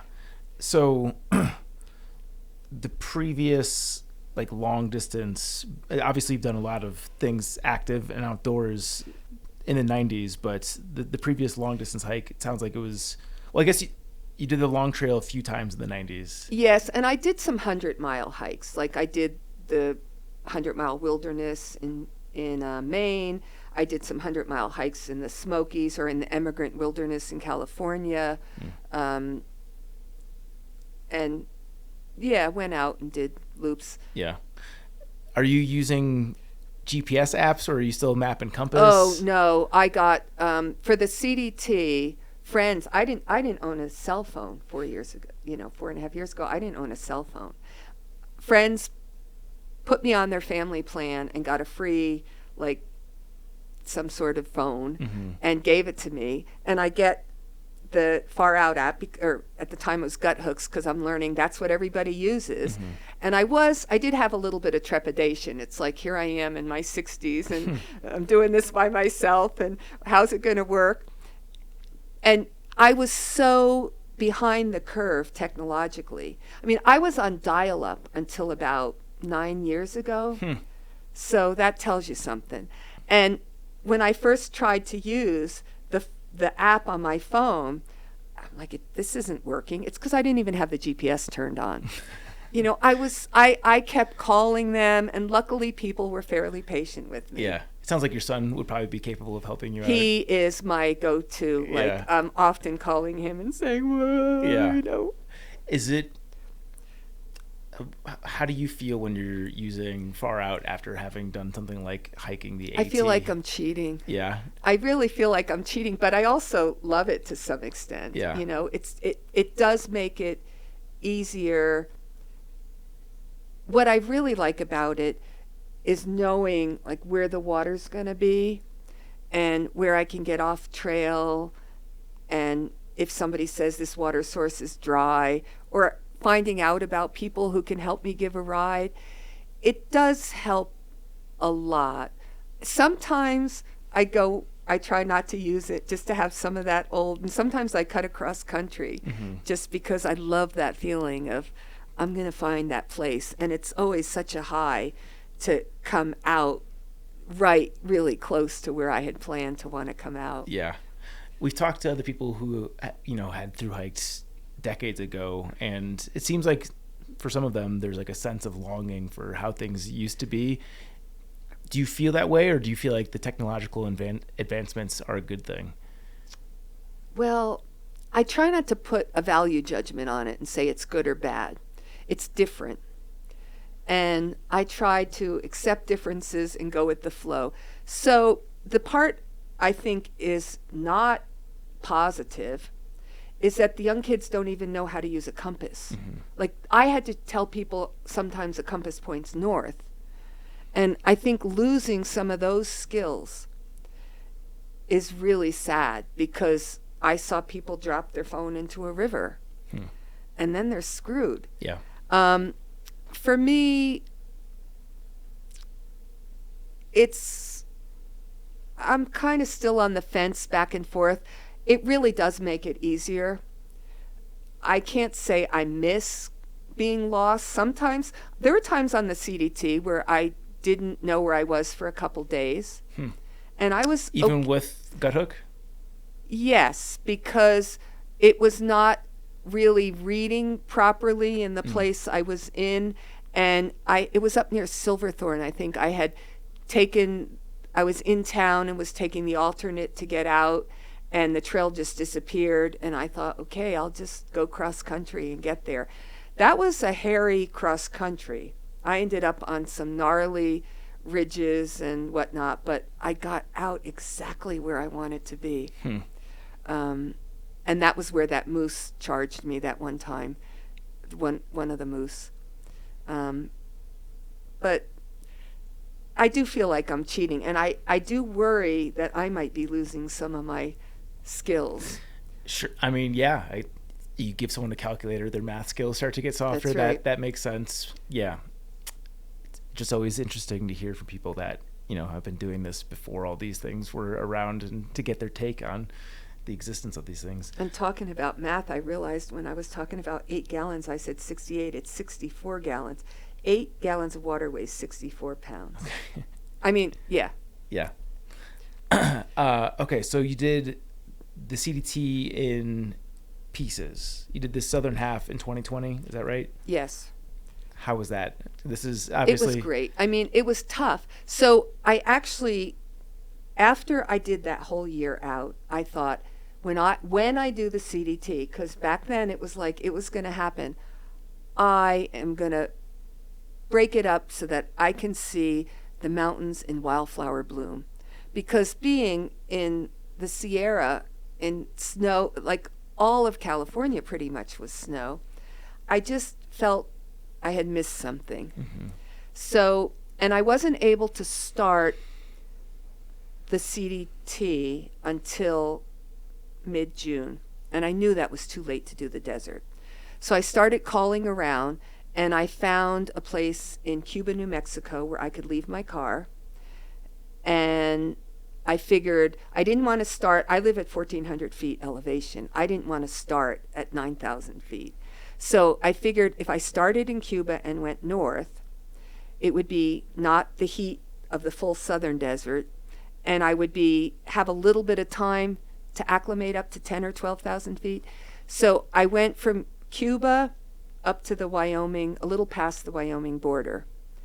And then I was able to get a ride from there back to the Mexican border.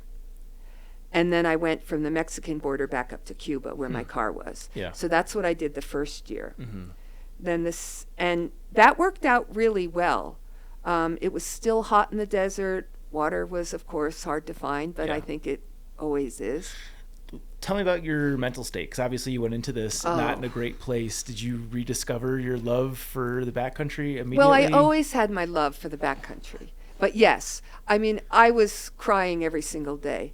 People would meet me when I started to get into Colorado, because I didn't meet any. I went 10 days in the southern part, that first stretch, without seeing or talking to another person. And I carry a small little digital recorder that I would talk on, and if you listen to it, there's a lot of crying. But the other thing was that the trail forced me out of that place, because I found that I couldn't keep crying while I was walking down a steep, rocky slope, because I would fall. So I'd have to just can the tears and just buck up and do it. Mm-hmm. And so it was perfect. It was just perfect. And then when I got to Colorado and started meeting all these SOBO Colorado trail hikers, they would talk to me. Well, why are you out here? And you're 6. And I would always say, this guy, and I would always start crying again. And every single one of them would say, well, that was a crappy way for him to leave. If he wanted to leave, he could have done it differently. Mm-hmm. And it started to give me new perspective. And they all started referring to me as like, you're badass. Mm-hmm. So it was really, in some ways, the people on the trail and their kindness that helped me make that transition. The hiking did as well, but it was the combination of both. And in fact, I've written a book it's not published yet, but it's going to be called Meeting Mary Badass. And it's that potential of meeting it. And then the next book's going to be Becoming Mary Badass, and then Living as Mary Badass. It's my Mary Badass trilogy. Yeah, I love that. So that's what happened to me on the trail. Yeah. For the trilogy, what are the year breakdowns? So the first one, the Meeting Mary Badass, is the first half of the CDT. And it was that concept that I was out there, I was really suicidal, I was felt like a completely broken old lady, and through these other people, I met the potential that was in there. And then the next book, called Becoming Mary Badass, took a few years, and that would cover my my bike trips and my paddle of the Connecticut River source to sea, my cross-country ski of the Catamount Trail, the New England Trail, the Natchez Trace, the Ice Age, and the Potomac Heritage. And I feel like at that point, I kind of became Mary Badass. Would you say that the southern half of the CDT healed you? Was it like a transformational thing, or was it just to get you over the hump? Well, I think healing is always ongoing, especially for someone like me who had such an abusive childhood and grew up with post-traumatic stress and dissociation. There'll always be weak places. But the trail reminded me that I was not just this broken old lady, and I didn't have to be victim to what he was doing and doing it his way. In fact, it gave me the courage at one point to just walk away from the court stuff and say, I'm not doing this. I'm not going to become bitter. I'm not spending thousands more dollars that I don't have fighting you in court when you're demanding everything. And so and it was really hiking the trails. Like the Ice Age Trail, was amazing. Not so much for me, not because it's what I would consider a wilderness trail, but because, for instance, in the first 6 weeks of hiking it, I only camped about 4 or 5 times. People kept inviting me into their homes, feeding me, and it was just that constant kindness and welcoming, and it just helped to restore for me that the world is an okay place. Yeah. And that I wanted to stay in the camp of kindness. And no matter what this other person was doing in court or saying about me or anything, I didn't have to engage in it. And that's really what the hiking has done for me. It's also, you know, seeing the beauty. You just are overwhelmed by it. How can you, I can either be miserable or I can look around me. That's kind of an easy choice in a way. Yeah. Like, yeah, so. When you say that you're staying in people's houses on the Ice Age Trail, is this purely serendipity, or is this people reaching out through your blog, or? No, it was because I didn't blog on the Ice Age Trail. I sort of needed to back off and take some time off. And that's another story for another time. But anyway, so the Ice Age Trail has an amazing network of trail angels, probably the best of any trail I've ever hiked. And I had contacted some beforehand and given them to mail packages too. But when I got out there, people would just start saying to the next person down the line, like every chapter has its coordinators. And the person from the first chapter would send an email to the person from the next chapter and say, this woman's coming through. We really need to help her. Well, in part because the Ice Age Trail is not used to seeing through hikers. They don't understand hiker trash. And I would get into like a county park and people would come up to me and say, do you need money? Or do you need food? And one woman actually, I had my shoes and socks off and she said, would you give me your address? After we had chatted, and I said, sure. When I got home to Vermont, there was a pair of hand-knit socks. Oh, wow. You know, and people just, they're so proud of their trail out there. I think because it's new, it's all in Wisconsin, they've been building it. People would drive for 2 hours to bring me a pound of cherries on the trail and say, this is my section of trail. You know, so that's really, it was, to answer your question, it was because then that person they wanted me to succeed. And so they would call the next person and because that's what they're used to also. Most people who do it in sections. Yeah. And those are just Wisconsin people too. Yeah. Like some Wisconsin of the nice. Yeah. That's what they call it. I went to school in Wisconsin, and yeah, it's Midwest nice is definitely a very real and potent thing. Okay. So you then decide to do obviously the northern half the following year.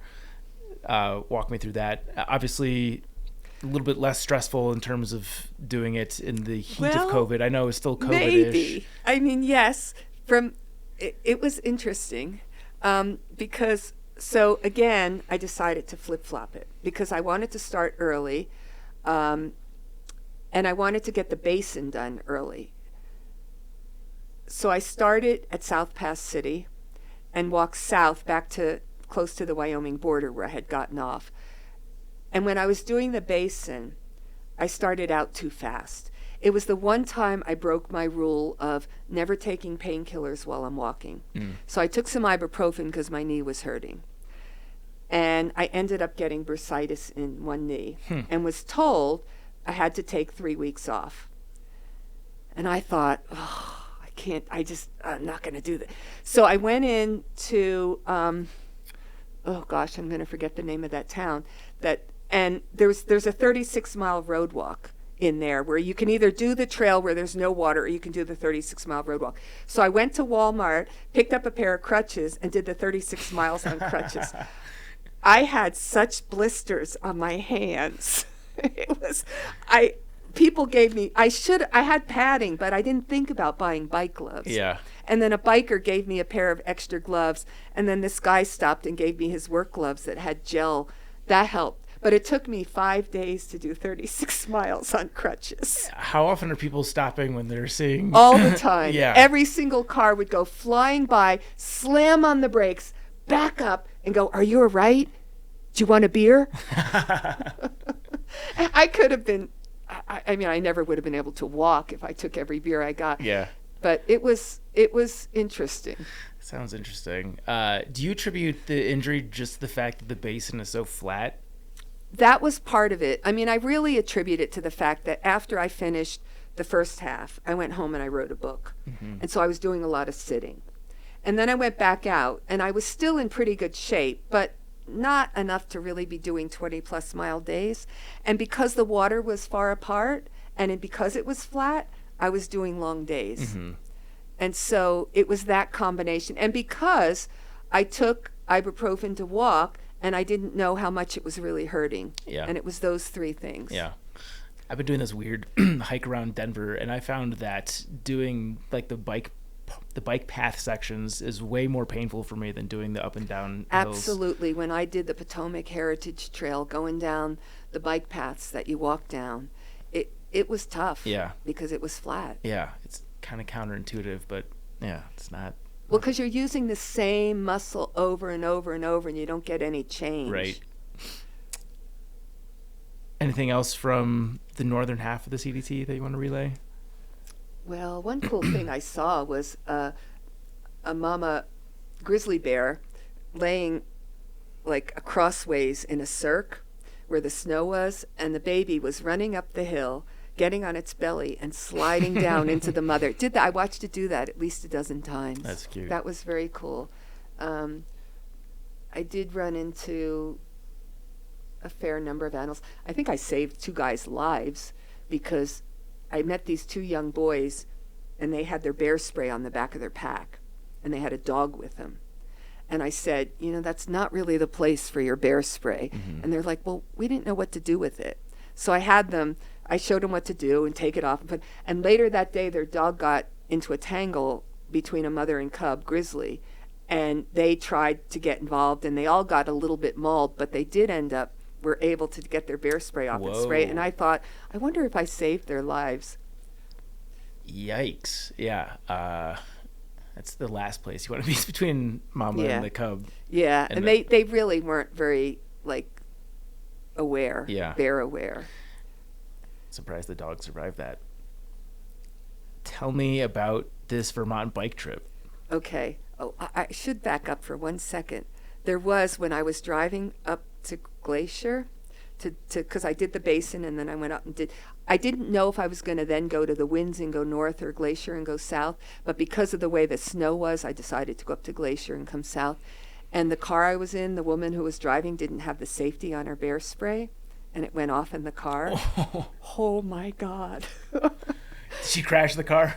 No, we were parked. Luckily, Okay. we were parked at the time, and that was hard. It was hard to be in the car for the rest of the trip back up too.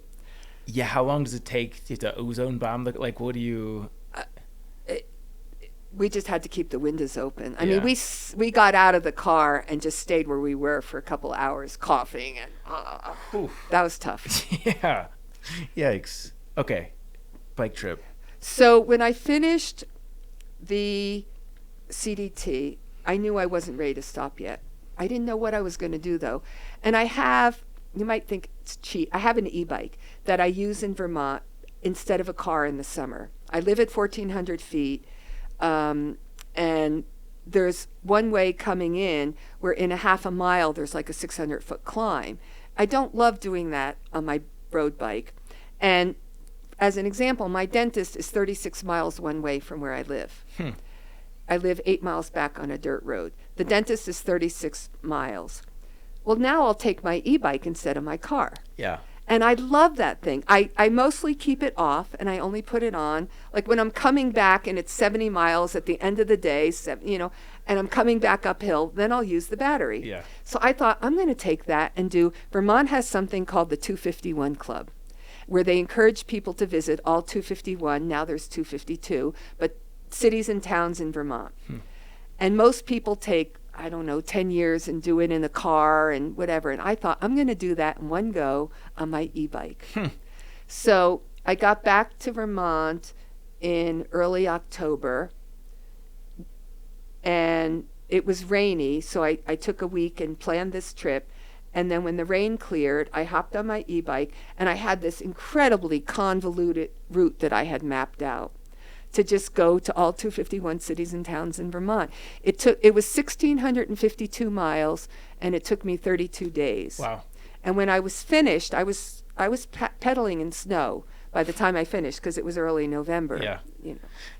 So what are some of the sleeper towns in Vermont? People know Burlington and Stowe. Oh, God, there's so many of them. Huntington Gorge was really cool. There's this museum in Vermont called the Museum of Everyday Life, which is just a blast. But in terms of towns, every one of them, what were my favorites? I can't say that I had a favorite. Fairhaven, that area was nice along the lakes. It was great paddling on the islands. The Northeast Kingdom, there's a ton of places up there that are lovely. And that was so I did the Northeast first, and all of that was in fall color, fall foliage. Yeah. And then I did the Northwest. And the southern part actually surprised me that it was more on the roads, it had more up and down. You know, because when you hike the long trail, it's the northern part Right. that kills you. But I was able to map it out so that I did it in quadrants, the northeast, so I wasn't always going up and over the mountains. Then I came down and crossed down where Route 100, Waitsfield, and Waterbury, where Route 100 crosses the mountains, and then went up and did the northwest, and then the southwest, and then the southeast. But I can't really say which were my favorite towns, because there were just, and the sleeper towns, there's so many of them. Yeah. I really enjoyed my experience on the long trail, primarily because of the towns and just the culture surrounding the trail. Yeah. That was very cool. Again, I had all my camping gear, and people started posting things on Facebook, and I got invited in to so many places. In fact, by the time I reached Norwich, Vermont, there's a big King Arthur flower place there, and I walked in to get something to eat, and they said, "You're the person who's hiking." Like, they recognized me from this trip, things that people had been posting, and "You're the person who's hiking." And they ended up just saying, "What do you want? Get whatever you want." And then I'm saying, like, I can't decide. Do I want that sandwich or take them both? Yeah, that's cool. Are you a fan of the internet? Because it sounds like it's really enabled you to connect with this community that's supporting the Ice Age Trail and this biking trip. Like, it sounds like it's been a benefit to your journeys. It's definitely been a benefit, especially solo at my age. I'm not a fan, and I'm not a fan. Again, it's like I see some benefits to it, and I see some drawbacks to it. It's easy to get sucked in and be there too much, or to try to overplan, or to try to have too many people who are going to help you out along the way, and to expect, I make a point never to expect trail angels. I just think that's not the way to approach them. But I have to say, it's made it a lot easier. Yeah. Knowing where, for the PNT, people say it's so remote, it's going to be so hard. All I had to do was get into their website and find all the lists of resupply towns. I'm thinking, hard? Like, do you know what I had to do for the PCT? Like, I had no idea hardly where I was going to end up. And everything's relative. So, yeah. I like it, but I don't like people who are constantly on it when you're hiking. I think it's not a great way to be out there. So you said that this Catamount cross-country ski trail is the longest cross-country ski trail in the country. Wow. It's they say around 300. It's really, in my estimation, when I did it, it was closer to 330. But it's got some it's in the southern part, it follows railroad beds. And so it's not that difficult. And then there are some places where you need to put skins on your skis and skin up, and you get some lovely downs through the trees. And do a lot of people do this? I know nothing about the long trail ski culture. I didn't know a that was lot. I don't know what a lot would be, and I don't know how many have thru-hike. I don't think that many thru ski it. And I can't say that I really thru skied it. I did the entire trail in a couple months that one winter, but I was going back and forth. Sure. You know, and in fact, I met up with, when I was on the bike trip, I was telling somebody I wanted to do the Catamount Trail, and they said, oh, you should go to their website, and they have group tours. And the group tours are not what you think of as a tour per se. It's just basically they have these organized group of people who are going to go out, and in 4 days they're going to ski 4 sections of trail, and they're going to meet at this parking lot at this time. You're there, they'll shuttle cars to the end of that section, you know, so you can do a section, not have to carry a pack, be with other people. And I did a lot of them that way. Some of them I did on my own, but it was easy. I didn't have to worry about carrying a pack in the snow. And so I sort of was a little lazy on that one. But I did the whole trail in one winter, which is, I think, still pretty unusual. Yeah.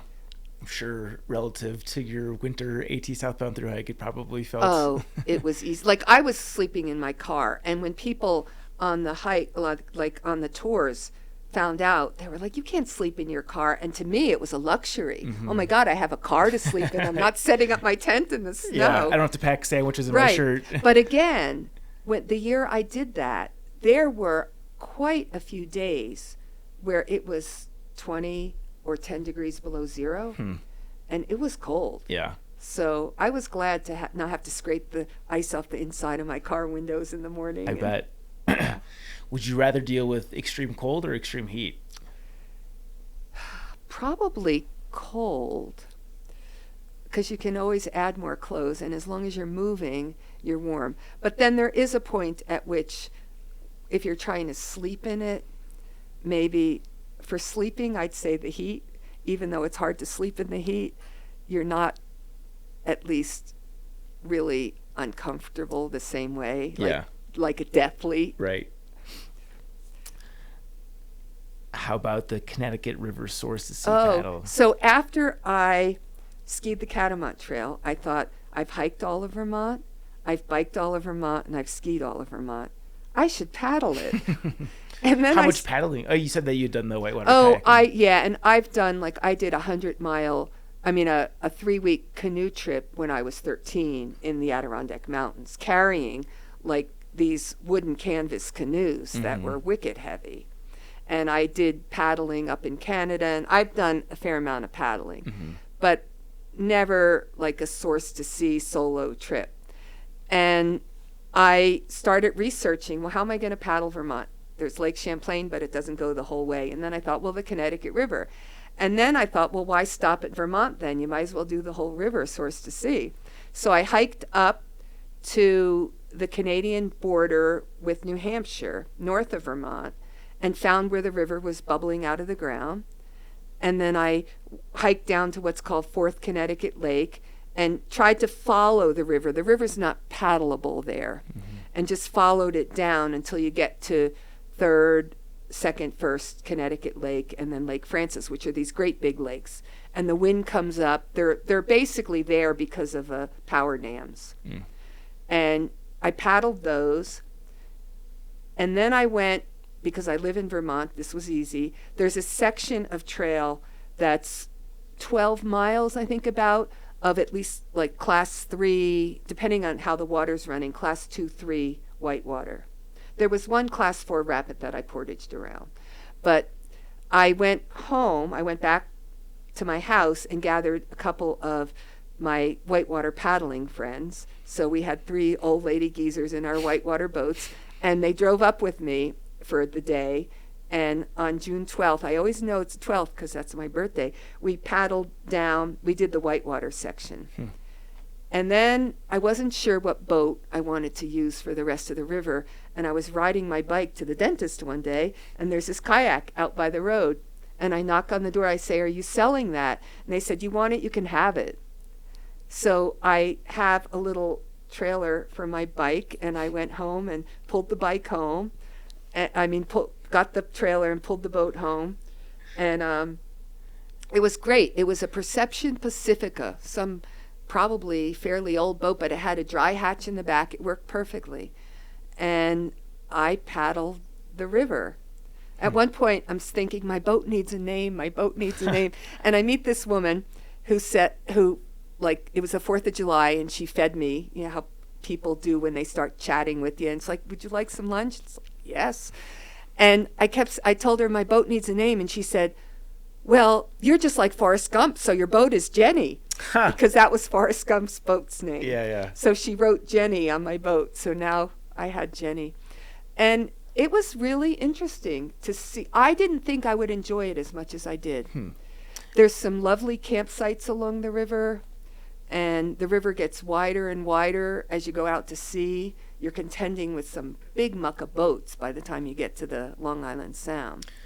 Is there any enjoyment in the fact that logistically there's less known, or maybe there is? I don't know anything about the logistics of doing a long distance kayaking route like that, but like hearkening back to your... It's on Far Out. Oh, it is? Connecticut River Paddlers Trail is on Far Out. All right, so I just learned something. Yeah, I mean, but very few people had ever used it. I was probably one of the early people who left comments on it and stuff.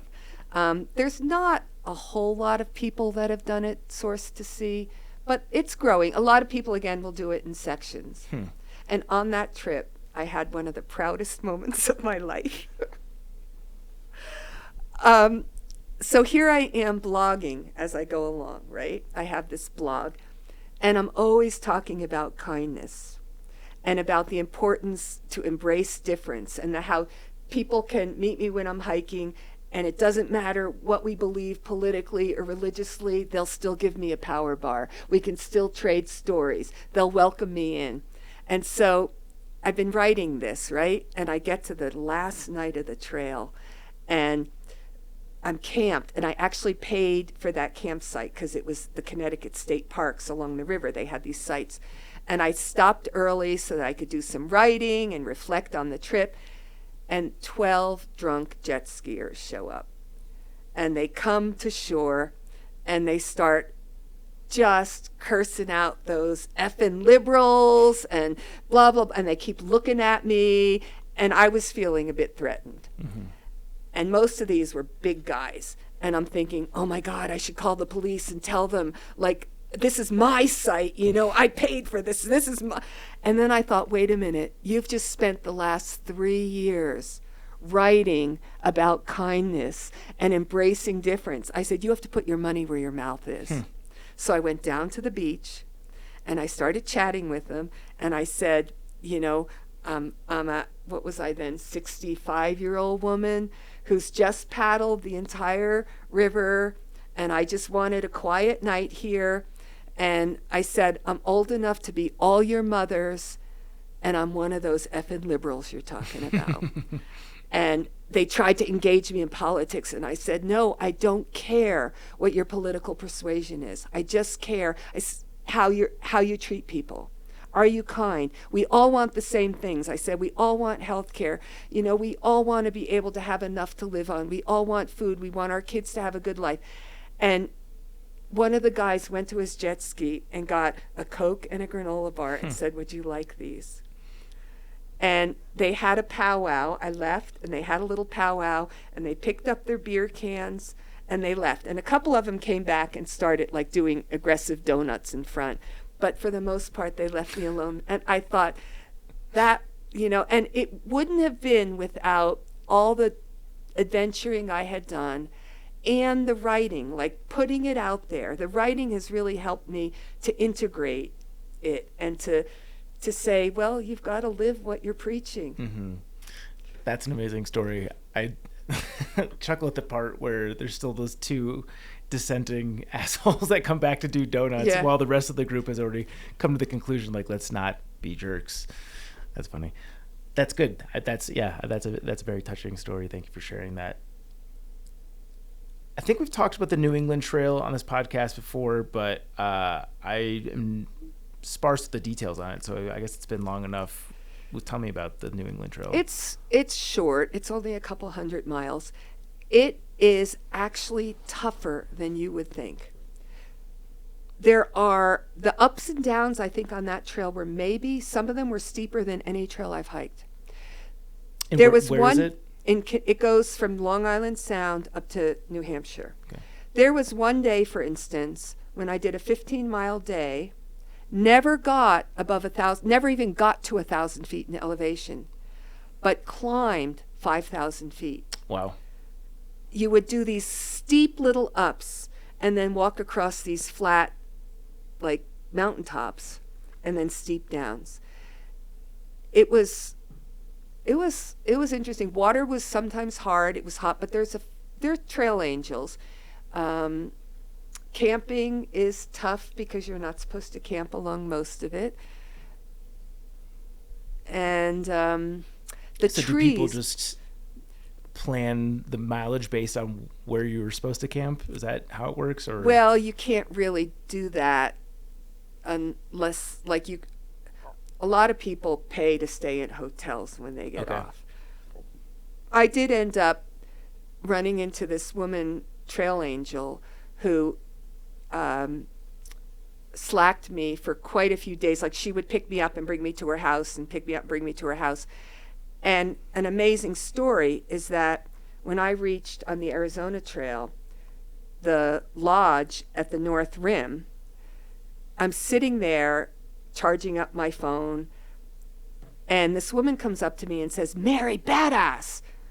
And I look at her, and it was Crystal, who had trail angeled me on the New England Trail, and she had just moved to Utah and was just visiting the lodge on that day at that time.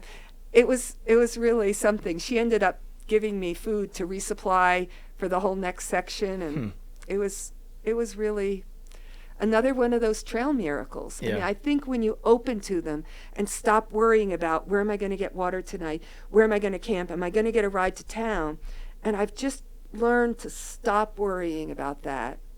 One foot in front of the other, just another foot. You know, it's only a 2-foot step, but you do enough of those, you got 19,000 miles under your feet, and you don't worry, and then things fall into place. And would you recommend the New England Trail to someone listening to this? it depends what they want. It's more wilderness, and I put that in quotes, than the Ice Age Trail in places. But you get up on the high tops, and you're going to look out and see houses. But you're not walking in houses. The trees in Connecticut were pretty incredible. They have some great, like, big trees in the forest. Yeah, it's interesting, I guess, to see a trail that is so low, you know, coastal.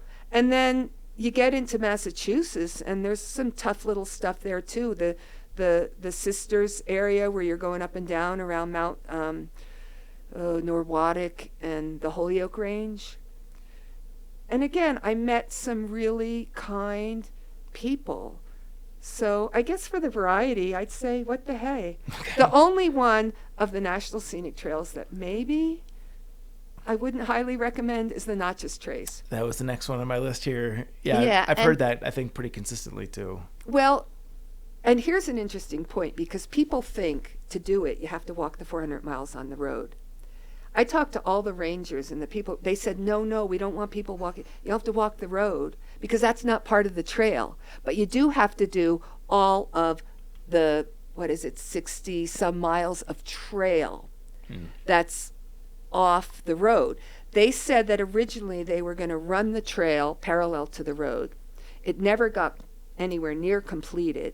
And some of the sections they don't even trim and maintain. So that's the part that was horrendous. It was walking for 5 miles in raspberry bushes that were over my head and just pushing through it and making the way. And I think that one, there is no gut hooks for.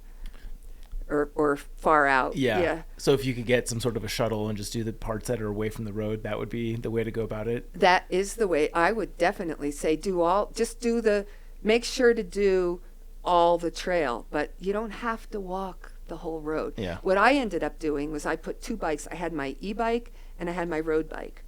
And I would shuttle myself. And then the parts that I didn't walk, I did ride my road bike down.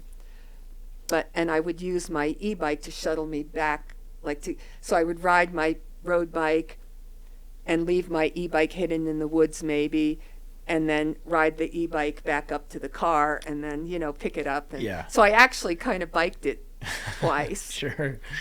Sounds like a lot of logistics, but it's a good way to save the road walk portion. I think we talked about the Ice Age Trail, obviously, the Potomac Heritage.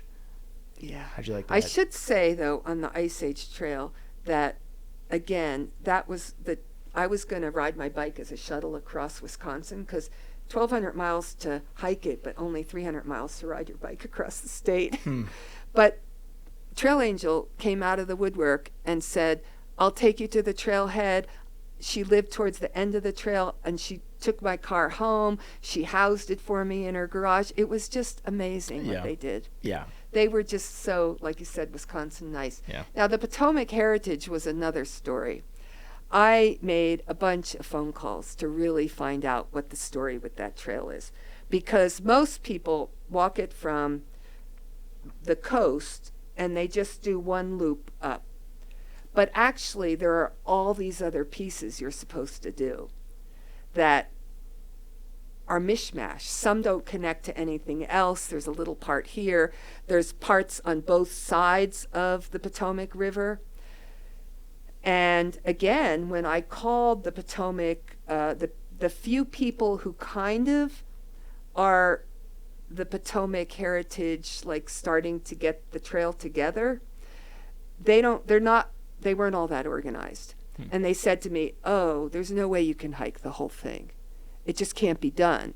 And then they were giving me all these routes, and one person said, well, we're mapping out this route, and we think it might go here eventually. You could try this and tell us what you think. Should we put it there? And I'm like, well, if I do that, where would I find water? And they had no idea. I'm like, well, I can't just hike a route to try it out for you if I don't know where I'm going to be able to get water in camp. And I ended up, and again, I talked with people, I talked to rangers. They said, do all the trail, but you don't have to do that long road walk at the end. We don't want you to do that one road walk because it's dangerous. And that's the section where people end up doing like 40 miles because there's nowhere to stop and you're on a busy, like, highway almost the whole way. But I did end up, there was debate about whether you should start in Pittsburgh or you didn't have to start in Pittsburgh. Now, most people don't go all the way up to Pittsburgh, but I did. I went up to Pittsburgh. I hiked the whole gap, what's the Great Allegheny Passage, and then that runs into the Potomac, the C&O Canal, and you take that down.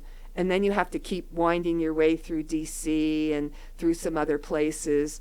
I also did there's a lot of shuttling you have to do. The Laurel Highlands Trail. So again, I'm constantly shuttling myself and going over and doing the Virginia side and the Maryland side. And it was not, again, my favorite trail. It was interesting.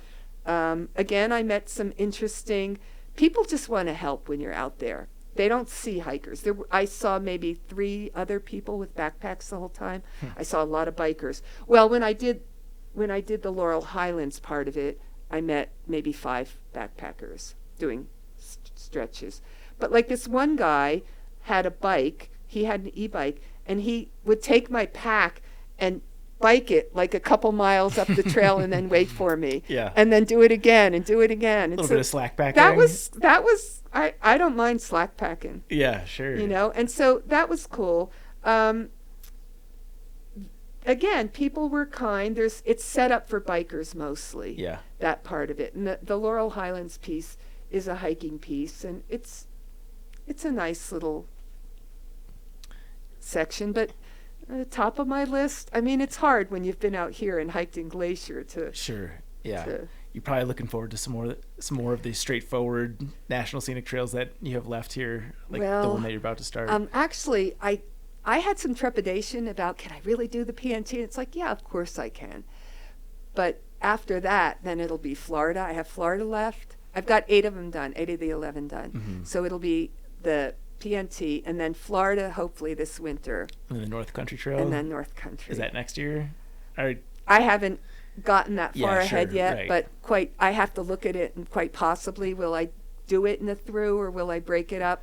I don't know yet. Yeah, that one's a beast. It is a beast, but it ends 20 minutes from where I live in Vermont, unless they start adding to it before I get there, Sure. which they talk about doing. Yeah, I guess motivation to do it sooner rather than later. In some ways, definitely, yeah. And so, in some ways, I'll have done the trails if I get when I get the National Scenic Trails done. I'll have done them all, a lot of them in a really short time, right? Because I did the CDT like in 2020, right? So I've got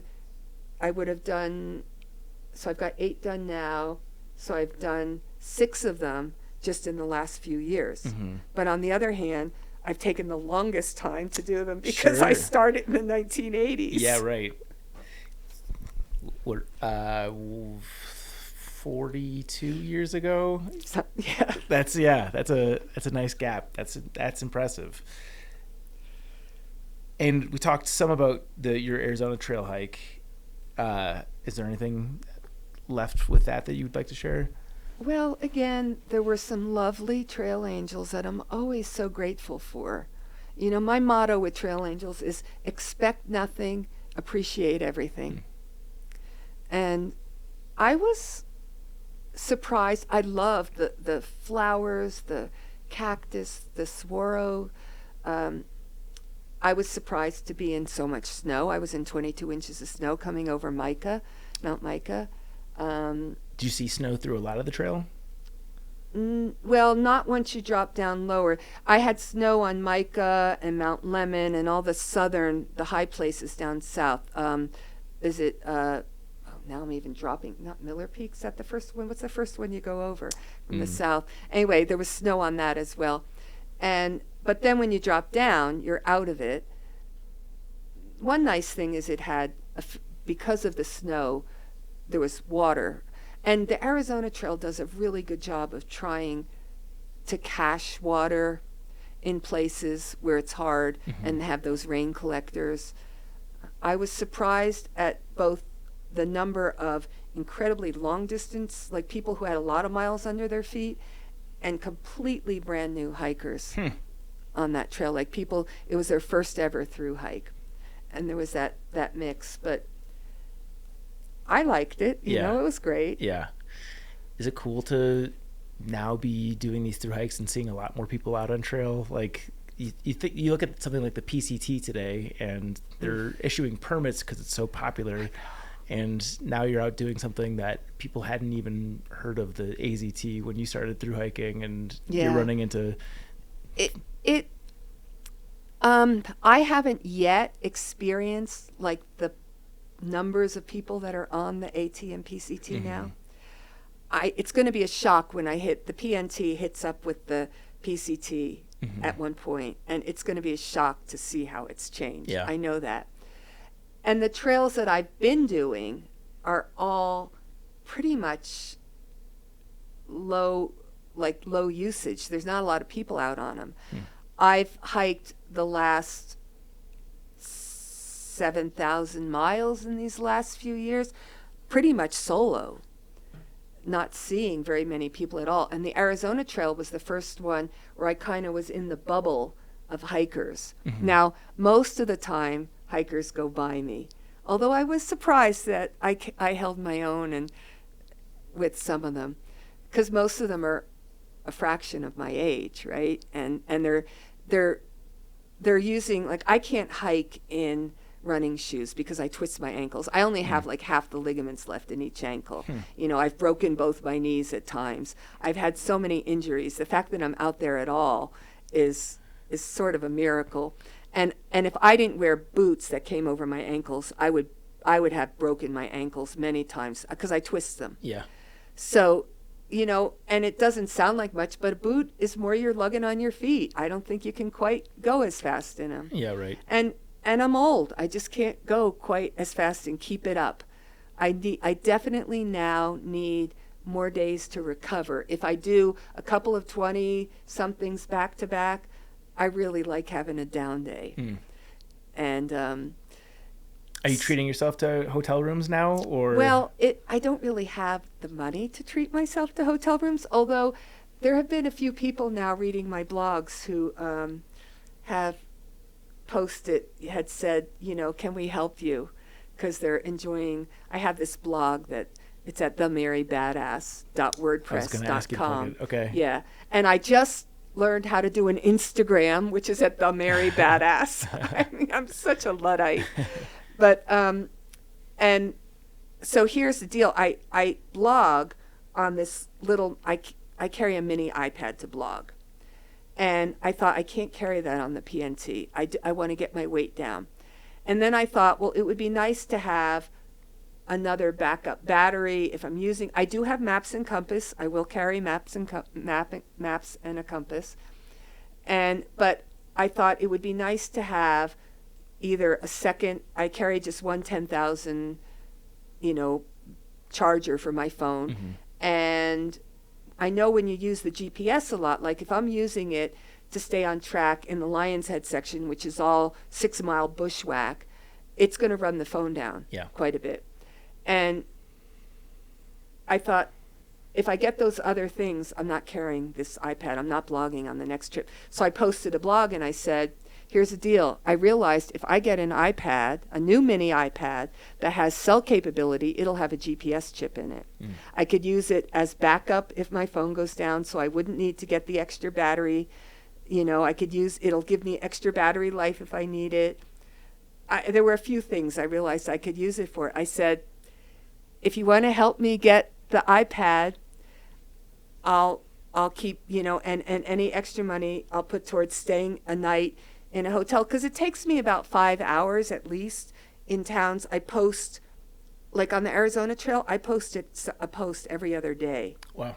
That's dedication. And I include pictures and I really polish it up. And it takes at least 5 hours in a town with internet to really be able to do that well. Yeah. And so I did. People came through and said, here, we want to help you. We really want, I've been following you, go buy the iPad. Yeah. And so I'll be able to stay probably in towns about 3 times with the extra of what I got. Yeah. It's not true. I'm touched. I'm honored. Yeah. So if someone wants to support your hike, the link is clearly findable if they go to... If they Google, it's The Mary Badass. Yeah. And we'll include the link in the show notes as well, okay, so people can get to it easily. But I think these days, if you Google The Mary Badass, I probably come up. Yeah, I'm sure you do. Well, sweet. So it sounds like you're gearing up. You're on your way to the next one. I'm heading up to Glacier. I'm going to meander my way. I have to stop at Boulder and pick up a couple things at REI tomorrow. And then I'm going to visit Trail Angels. I have one in Fort Collins and one up in Ennis, Montana. And I'll stop in Helena, and then I'll be in Glacier. I'm not in a hurry because I'm happy to let the snow go down a little bit more. Sure. Yeah. Well, Mary, you are a legend. Your adventures here are incredibly inspiring. I can't believe the AT SOBO winter thru hike that is. To do that, when you did that, how you did that is baffling to me. So thank you so much for coming here on Backpacker Radio. This has been really an honor. Well, thank you. It's been fun. To the Trek propaganda portion of today's show, got 2 articles that I want to highlight. We're going to do them briefly here. The first is You Know Them, You Love Them. none other than Scout and Frodo are formally retiring from PCT hosting. I know they've had a couple of like fake retirements. I love them both. Yeah. Let's start with that. But don't they retire from hosting hikers every year? This one seems different, but maybe I've been fooled. They gave away the flag. Yeah. That seems more permanent. Yeah. Their love of the PCT community is too strong, so we'll see if they can actually stay away. But if, in fact, this is the real retirement, on behalf of the entire hiking community, we love you guys and are very grateful for all that you've done. And I'd say that they are instrumental in what's the new like campsite infrastructure that helps hikers get from the airport to the trail. Do you know what I'm talking about? I get the concept. I don't know the answer. Yeah. I think because they laid the groundwork with this, that was able to happen. So big shout out to them. Maybe we'll get them back on the podcast. They've been on twice. Remember you flew out I to went there, and then we did one. I feel like there might have been a third where it was like a segment instead of a full. Yeah. I don't remember. I don't either. But yeah, Scout and Frodo, you guys are legends, and thank you for everything that you've done, whether it's the last time you've done it or not. The other one is an article from a former and very popular guest, none other than Professor, aka Carl Stanfield. The title on this one is "The Strategy That's Helped Me Afford 6 years, 15,000 miles of thru hiking, jobs, budgeting tips, and more." Carl always is a wealth of knowledge, and this one spells out in great details all that went into making his lifestyle possible. I don't want to spoil it for you. I want you guys to go read the article. Everything that he does is excellent. Both of these pieces will be in the show notes. Okay, question of the day. I kind of hate this question because I don't have this exact story in place. Are you filming it? Are you filming yourself? No, my iPad died. Oh, okay.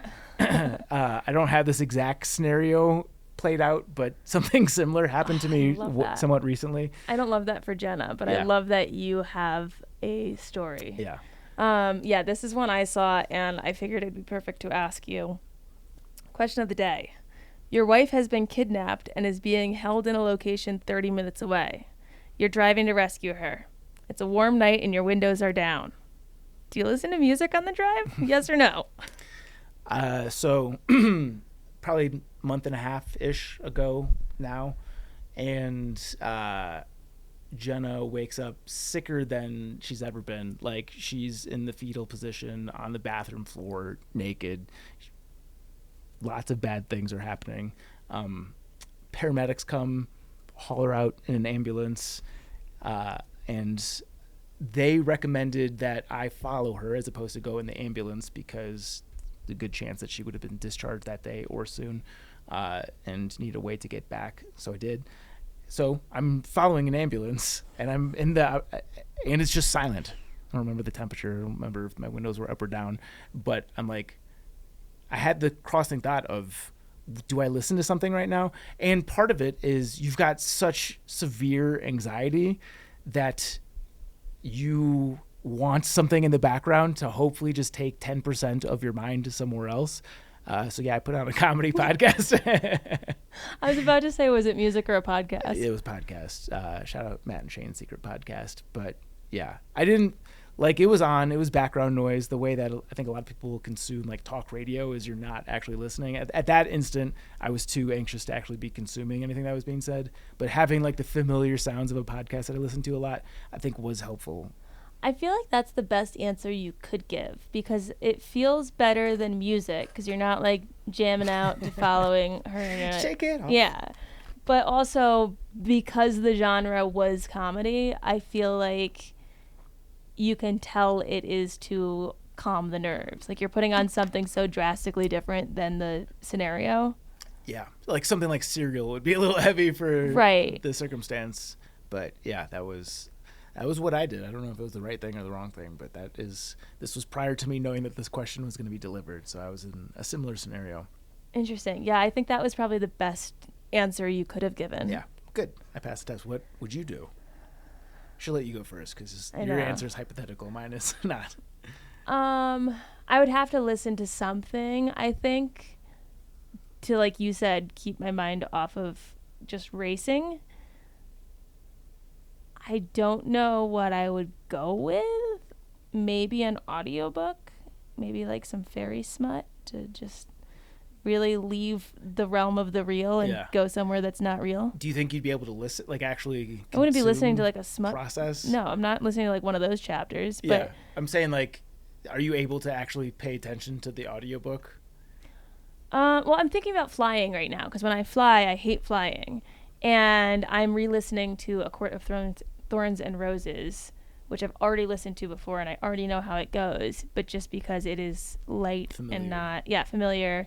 So I'd probably put on a rerun of something rather than listening to something new so that I wouldn't have to pay attention and would still know what was going on. Yeah. Okay. Good answer. This is, we'll see how it goes. This is the Triple Crown. Are you prepared for this? Yes. This is one that you really didn't have to prepare for, but preparation is always good. Triple Crown of onomatopoeias. Yes. I love that you sent a little video of Garrett riffing on some onomatopoeias when I originally pitched this one. What was he doing? I don't remember that. I think you guys were like walking in the airport and he was just saying some of his favorite onomatopoeias. Were you drunk? Do you not remember this? If it was an airport, I probably was. I don't like to fly. You know this. I think it was an airport. Okay. You were somewhere in public. I'm pretty sure it was an airport. Oh. Yeah. Yeah. Do you want to go first? Okay. Boing. That was on my list. Damn. That's a good one. That's actually the best one. Yeah, great call. Just to keep it sophomoric, I have to pull up the song.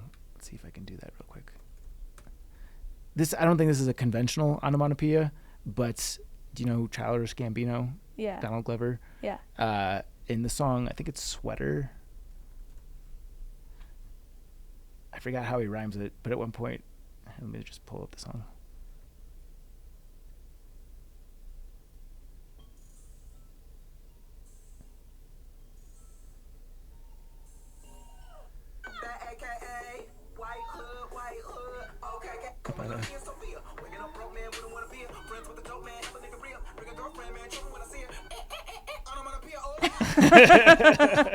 So that's yours? That's the best. Yeah, that's the best onomatopoeia. Okay. Behind boing, I do like boing a lot. Yeah. Boing. But yeah, that's my first draft pick for sure. Okay. I was going to attempt to do it myself, and then I realized that I would just butcher it. No, I like that you played that. Yeah. My next one is going to get significantly more boring. I know. So we have a book called Pika Who, which is very popular with the twins. The twins, like, as soon as I start to read the first word of the book, they both turn their head and they're like paying attention. It's just a bunch of words that rhyme with Pika Who. So it goes Pika Who, Pika Boo, Pika Zoo. But there's a cow one, and I fucking crush it every time. They love it. Pika me. So that's my onomatopoeia. Oh, that's really good. We need, Sarah, when you are doing the video editing for this, please go as close to Zach's face on that cut as you can without the face you're making is something. That's how you get to your inner cow. Wow. My next one I'm going to do is going to be woof, because I like that it's kind of turned into a word. Yeah. Like people just like say like woof, like that's bad. My first introduction to woof as like a non-dog purely sense, good sentence. I'm thinking you probably feel the same and maybe you just don't realize it. Home Alone. Why? Fuck, who's like the big bully brother? I know his Buzz. face. There's something. Buzz. Yeah, Buzz's girlfriend. That's also an onomatopoeia. Yeah, he's looking at Buzz's girlfriend and he goes, woof. It's something like that. I might have butchered the scene, but that was my first introduction to woof being like, yeah, that sucks. Okay. Sizzle. That's a fun one. That is a good one. It sounds nice to say. Onomatopoeias are good words for the record. My last one, splash. Okay. It's a good word, and also, yes, it accomplishes, I feel like somebody's doing a cannonball into the pool. Splash. Okay. Honorable mention? Sure. Toot. That one's funny. You're really bringing the maturity level way down on this one. If you see him toot your horn. Oh, that kind of toot. Or the other kinds. Give me some of that toot toot. That's a beep beep. Yeah. My last one, my only honorable mention, because we could do this forever, is TikTok. Okay. Not like the app, but like the clock. Okay. Cool. Yeah. That's fun. Sweet. That was good. Let us know your favorite onomatopoeias that'll go through. What do we say? Facebook? Yeah. Okay. Sorry, my brain didn't process the words you said. I don't know where social. I landed media it. I got goes. home at 2 a.m. yesterday. Sure. Do you want to hear something really embarrassing? Yeah, duh. So when I put the dates that I would be out to go to New York, I didn't put today. But I had learned from when I went to Virginia that it's cheaper to fly on Mondays. Yeah. And I forgot that I didn't put today. So my flight back was right now. And then there was a part last week where I was going over my schedule and I saw that my flight and this episode were both at the same time. And my brain just had like a, oh no moment. Yep. And then I changed my flight. Good. Good on you. So I got Southwest? home at 2 a.m. No, United. Yeah. That was a silly moment of mine. I realized that I had planned poorly. Yeah. Well, glad you could make it. Yeah, also, me too. We definitely needed to record today based on our production No, I schedule. know. I didn't have an option. Yeah. I had no option. Speaking of which, I guess we can do a makeshift segment of power ranking the things that you want to least encounter on trail. Yeah. So this is, we'll get into this more deeply on a future episode, but Chance is heading into grizzly territory and she's scared. She's not doing good, guys. She's always known that there are grizzlies along certain trails, and that's always been a fine thought because they've never been trails that I was going to do. And so I've never put much thought into how much would I be afraid of that until I'm actually about to go do that. And like I wake up, I was saying this on the future episode, when a twig snaps on a trail with no natural predators. Yeah. So how am I going to do on a trail with things that actually do drag people out of their tents? Yeah. And the idea so far is not well. I will do not well. My manager and my coworkers have been asking if I'm excited, and my answer keeps being like no. And they're like, but you're gonna have so much fun. And I'm like, I actually don't think I'm going to have fun. I think I'm gonna have type 2 fun. It's the conversation I had. I think afterwards I will enjoy that I did it if I'm still living to enjoy it. But I don't think I will have fun. I understand your fear. I probably would feel the same way if I were in your shoes, at least to some extent. However, I think you should take solace in the fact that this is a very popular trail. And I think a lot of the grizzly interactions happen in places where you catch them off guard. They're not used to seeing people. I could be speaking out of my bung or here. they know the good campsites now. Yeah. To get food. Yeah. I mean, my thought process has gone from irrational to irrationaler. I've thought about bringing tape so that I can tape my bear spray to my hand while I sleep so that if it does drag me out, I can't be so shocked that I accidentally let go of it. Sure. And that's not rational. It's not. No, it's definitely an unhealthy thing. So I won't be sleeping much at all. Yeah, I would recommend bringing some sort of sleeping pill. I will say, no, because I talked to Elise about this. I can't take sleeping pills because I don't wake up the next day. I continue to sleep. I love sleep. What if you just take them at 6 p.m. down by 8? Maybe, but is that where I want to test it when Elise is banging on my tent to get up? I'd rather be very sleepy when I get mauled by a bear than maybe I'm gonna spray alert. myself with bear spray so I'm focused on my own pain and That's not how it works, myself right? getting chewed. But no, I talked to her about how that didn't make sense. Is she afraid? She's very she's appreciative. This was another question of the day potentially was, do you think she regrets inviting me? Because I didn't know when I said yes that I would be this way now, and now I am, and we can't take it back. We've already agreed that we would do this. But I did wonder if she regrets inviting me, and as I was typing that to her, she did say that she does appreciate that she's going with someone that's as cautious about it as she is. Okay. So she appreciates that. It's a nice way of phrasing that. Yeah, I thought that was kind. Yeah, and then we both have our periods right now, and that we know bears love New that. segment, TMI. Yeah, that's going to be a problem. Yeah. Is that a thing? Did we fact check that? I don't know. I Can the haven't. bears smell the menstruation? Or just like, do they like it? Does it attract them? Despite a widespread misconception that menstrual odors attract black and grizzly bears and precipitate attacks, there's no evidence for this. But think about it. If like an animal gets cut on something and dies, the bear's going to come because it's like a fresh kill and it wants to eat it. Yeah. So is it going to smell it and be like wounded animal and then it comes? Do you think they can discern between like fresh wound blood and period blood? Do those have different odors? I don't know. Do you think you'd be able to discern? I would just think I blood. would not put my Nose in. olfactory skills up to a grizzly's. Yeah, I don't know. Yeah. Anyway, fear. What were we talking about? Oh, ranking. So along that thought process, we got into power ranking the order of willingness to encounter certain animals on trail. So I think I'll just read the list I came up with, and we can start with the one we're most likely to want to see and work towards least likely to want to see. Yep. I think that'll be easiest. Sure. Okay. So the list I came up with, and let me know if I forgot any, is Gotta grizzly. throw in a badger. Okay. Where would you find a badger? They exist. They're in Wisconsin. Oh, okay. Let me send. I'm just gonna text it to you. There's a lot of them in Madison.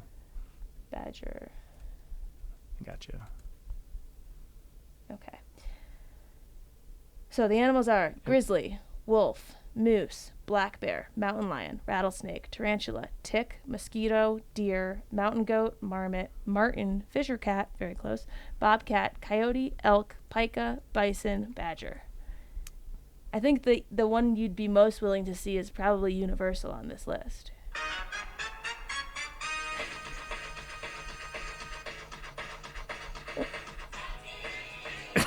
Sorry, I don't know why I had to do that. Okay. I would think pika's the most. I'm most willing to see that. Yeah. They can't even pretend that they would do anything. No. They can't even steal your food. I like that your power ranking is just the things that are the Least scary. most or least dangerous, not like something that you actually want to see. Yeah. Okay, fair. Do you have a different first? Yeah, mountain goat. Okay. Well, the reason I didn't put them higher is I've seen them on 14ers when they're with their kids, and they just are not really. Their horns look really sharp when you're that close to them. So once again, fear. Yeah. I've never heard a story of a mountain goat attacking someone. I'm sure it's happened because everything happens. But yeah, I think I'd be more excited to see a mountain goat. Okay. I mean, I've seen lots of mountain goats. Same. I've also seen lots of pikas, and I think that experience is more. I had one 14er where I was coming down it after I saw these mountain goats at the top, and one just like walked over the ledge of this hill and was watching us, and it seemed like he was recreating that scene in Game of Thrones where Jon Snow's going away from that like wildling site over the boat, and the White Walker's just like walking out onto the peak, just watching him slowly. Yeah. And I remember looking at that mountain goat and being like, "You are pure evil, pal." Yeah. You've seen the video clip of the mountain goats just standing on the dam.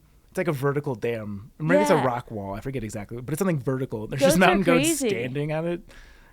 I don't know where they put their shit, but There was a time I was trying to convince Garrett that in our future hypothetical home we should get goats because they're funny. And he asked why they were funny, and I said they just end up on the roof.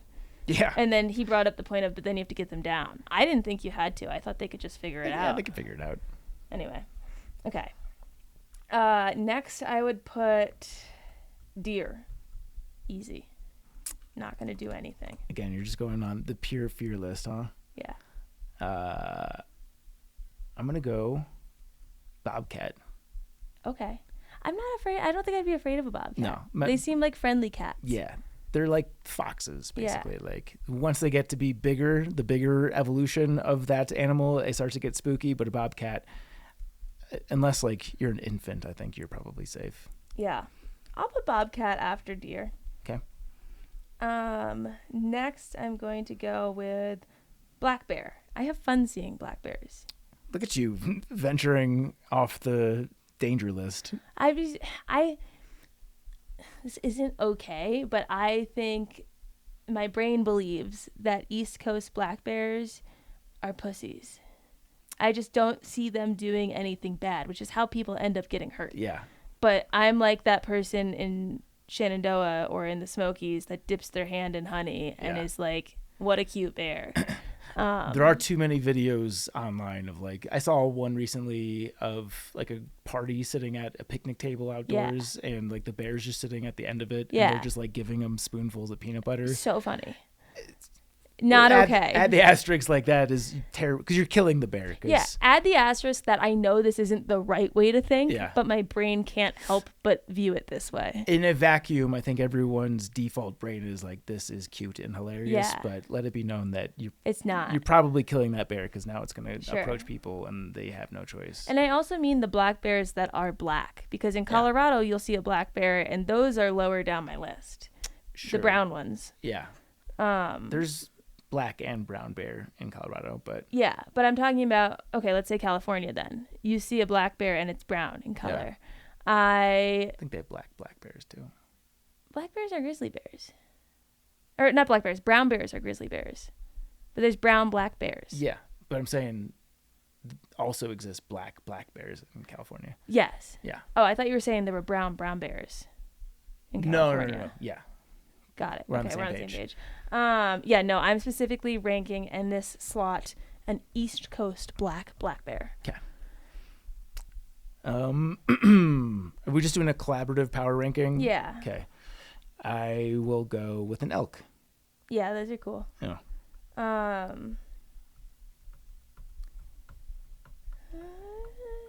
like a marmot at this point. It's nothing great. It's nothing bad. My next one would be, I know this isn't necessarily the coolest wilderness experience because like you can be in Central Park in New York and see this, but coyote. It's always pretty exciting just to see a wild dog of any kind. Yeah, they do get a little freaky though when you're at night on a trail. Yeah, for sure. And they're howling. Yeah. Do you know why they howl?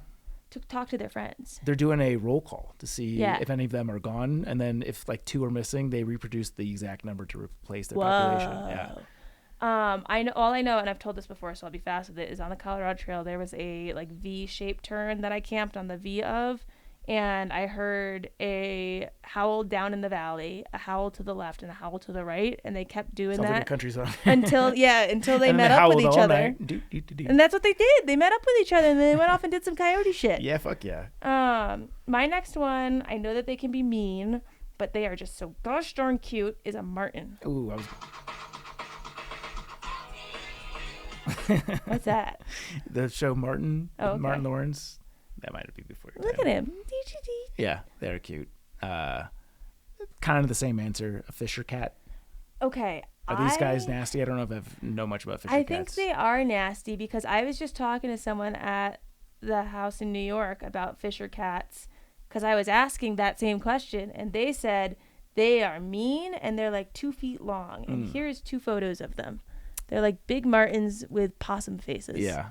It looks a little bit nasty, but still kind of cute. Let's see. Are fisher cats nasty? Fisher cats, also known as fishers, have a reputation for being vicious predators, but they are actually shy and solitary animals that prefer to avoid humans. I would put them next to each other, if anywhere, and I would just put marten higher because they're a little cuter. Yeah. Okay. Cool. Yep. After that, probably a bison. Sure. Though you did hide from one. I watched you do that. Yeah, and I've been very afraid and close to one in Yellowstone, which was hard because I was on one of those boardwalks next to all the like geysers, and you can't really leave the boardwalk when it's walking directly towards you into a lava pit. Right. Yeah. So it's just like, what do I now do? You have to ride it. So that was a little scary, but go Bills. Yeah. I wish I could follow that same logic and say badger, but that's going to be much further down my list. I would probably put moose next. I'm going to go tarantula. They're harmless. Where are they? What do you mean? I don't think they bite people. Google that. I've always thought that. I thought they were venomous. Have you ever seen those movies where they're like dripping stuff from their little pincers? Tarantulas are generally docile and rarely bite people, only as a last resort when they feel threatened or are roughly handled. Okay.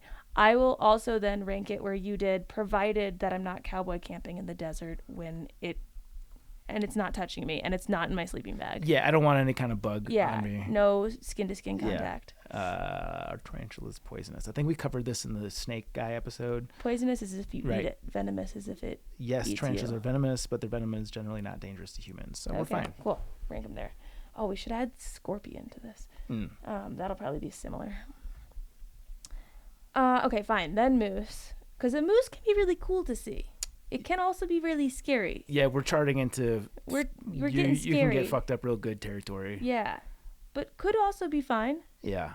Of our remaining options, I wish I knew more about badgers, ironically.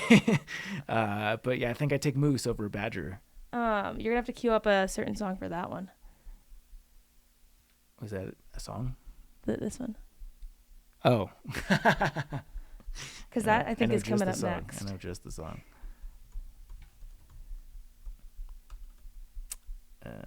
That's my next one. Well, I'm just going to play the song Yeah. and see if anyone knows what the song is. Let's just never actually say it. Yeah.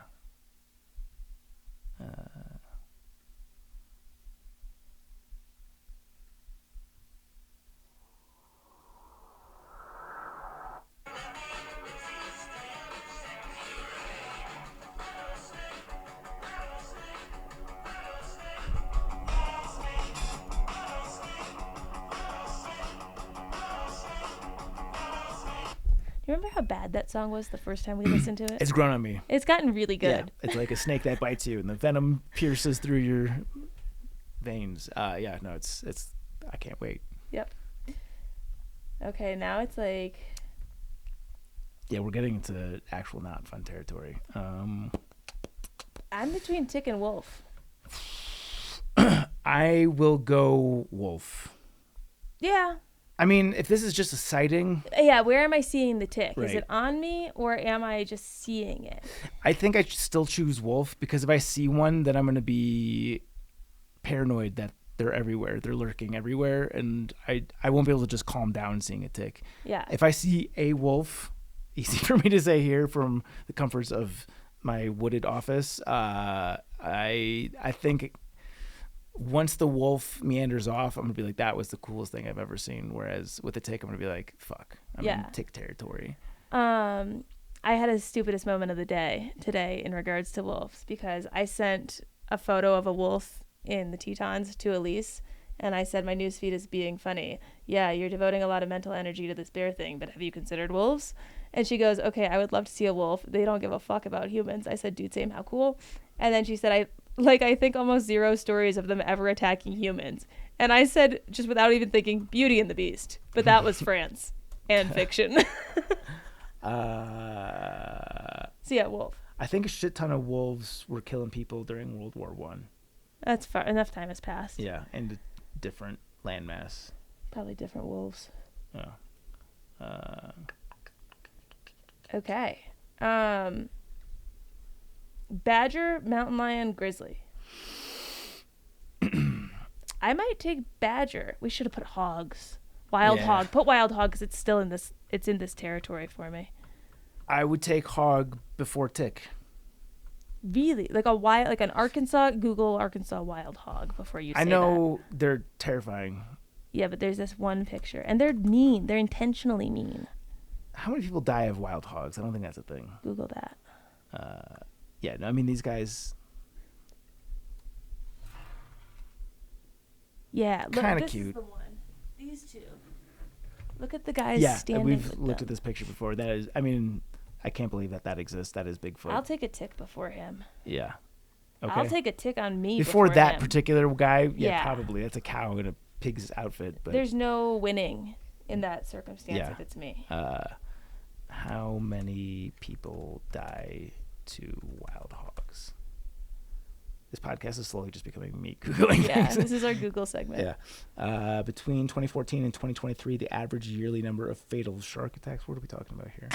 While the average number of fatal wild pig attacks was 20. Okay. That's per year. I wonder, what is this in the United States? Damn. Okay. I might be moving the hogs up the list. They're then. intentionally mean. Yeah, that's certainly more than wolves. Yeah. I would definitely see a wolf over a hog. Yeah. 100%. Though, is this just a likelihood of encounter thing? Is like the stat of you're more likely to die in a car than an airplane, but that's just because you spend way more time in a car? No, I think you'd see it in a setting that you'd be meant to see it. For example, you would see the wild hog on like the Ozark Highlands Trail in a hypothetical situation where you would be out there. Yeah. Versus you'd see a wolf in Yellowstone in a hypothetical situation where you'd be out there. Yeah. There's a nice little infographic here. It says 172 humans have been killed by wild pigs. 38% of them were farm workers engaged in agriculture. I don't know why that's relevant, but that's what the infographic says. Okay. So now the big question becomes mountain lion or grizzly. Given, that is tough. That is tough. Because typically mountain lion don't like to present themselves unless they're Ready. They're hungry. But I still take mountain lion. Because I've seen 2 mountain lion, and one of them was spooky. I've given the story a number of times. I won't go there again. The other time, it was just on a ridge way off in the distance. I just saw its silhouette, and then it just pranced off, and I'm like, that was cool. That's the kind of mountain lion encounter that I want. And I haven't put this kind of fear into hiking on the PCT, and there's mountain lions. Like, I used to just put my headphones in. Yeah. But I never saw one. But on the flip side, you have bear mace for if you see a bear. You don't have that for a mountain lion. On the flip side, I'd be much more confident going against a mountain lion with a knife than I would against a grizzly bear. And I think for that reason, there's less fatal mountain lion encounters because there's easier food sources for them. Whereas like a grizzly just takes one swipe at you and like game over. I was going to say, I think I'll put mountain lion higher than grizzly because I think a mountain lion is smart enough to make it quick. I think it would be a quicker, cleaner death. Yeah. Whereas I think a grizzly, it would take a while and it would be painful. That is an innate thing for cats, right? Don't they just go for the jugular? You go for the kill. Yeah. Which I would appreciate. Yeah. If it was going to do that. Yeah, I would prefer not to have my death dragged out. Oh, yeah. Okay. So here we go. Grizzly's the scariest. Cool. Yeah. I think we all arrived at the destination that we knew was going to happen. So good luck to you. Thanks. I hope you see one from No, a distance. no. From a distance. No. Because that'll help you rinse the fear. Like if I you hope go I through never this see without seeing a bear, I don't think your fear will be diminished at all. But I don't think it'll diminish the fear. I think I won't sleep. If you saw a bear like on the ridge across the way, let's say hundreds of yards away, you can barely see it and just like runs off. It would remind me that they're there when I'm sleeping that night. Okay. Versus if I don't see any. What if you saw it like 1 mile away from your car as you're finishing? I'll take any of these animals from inside a car. Okay. But you're not to the car yet. You're getting close to the car, so you won't have to sleep Am I close outdoors. enough where I could beat it to the car? They run like 35 miles per hour, so probably not. I mean, if I had to see one, that would be when I'd prefer, but it also would suck to get that close to the car and then go out. Yeah. You know, like to be that close to making it through and then get taken out. I'm just not meant to live if that's the case. 50 ways to lose your life to a grizzly. Yeah. Okay. Mailbag. I'll do Two-part. this. You do the Sure. reviews.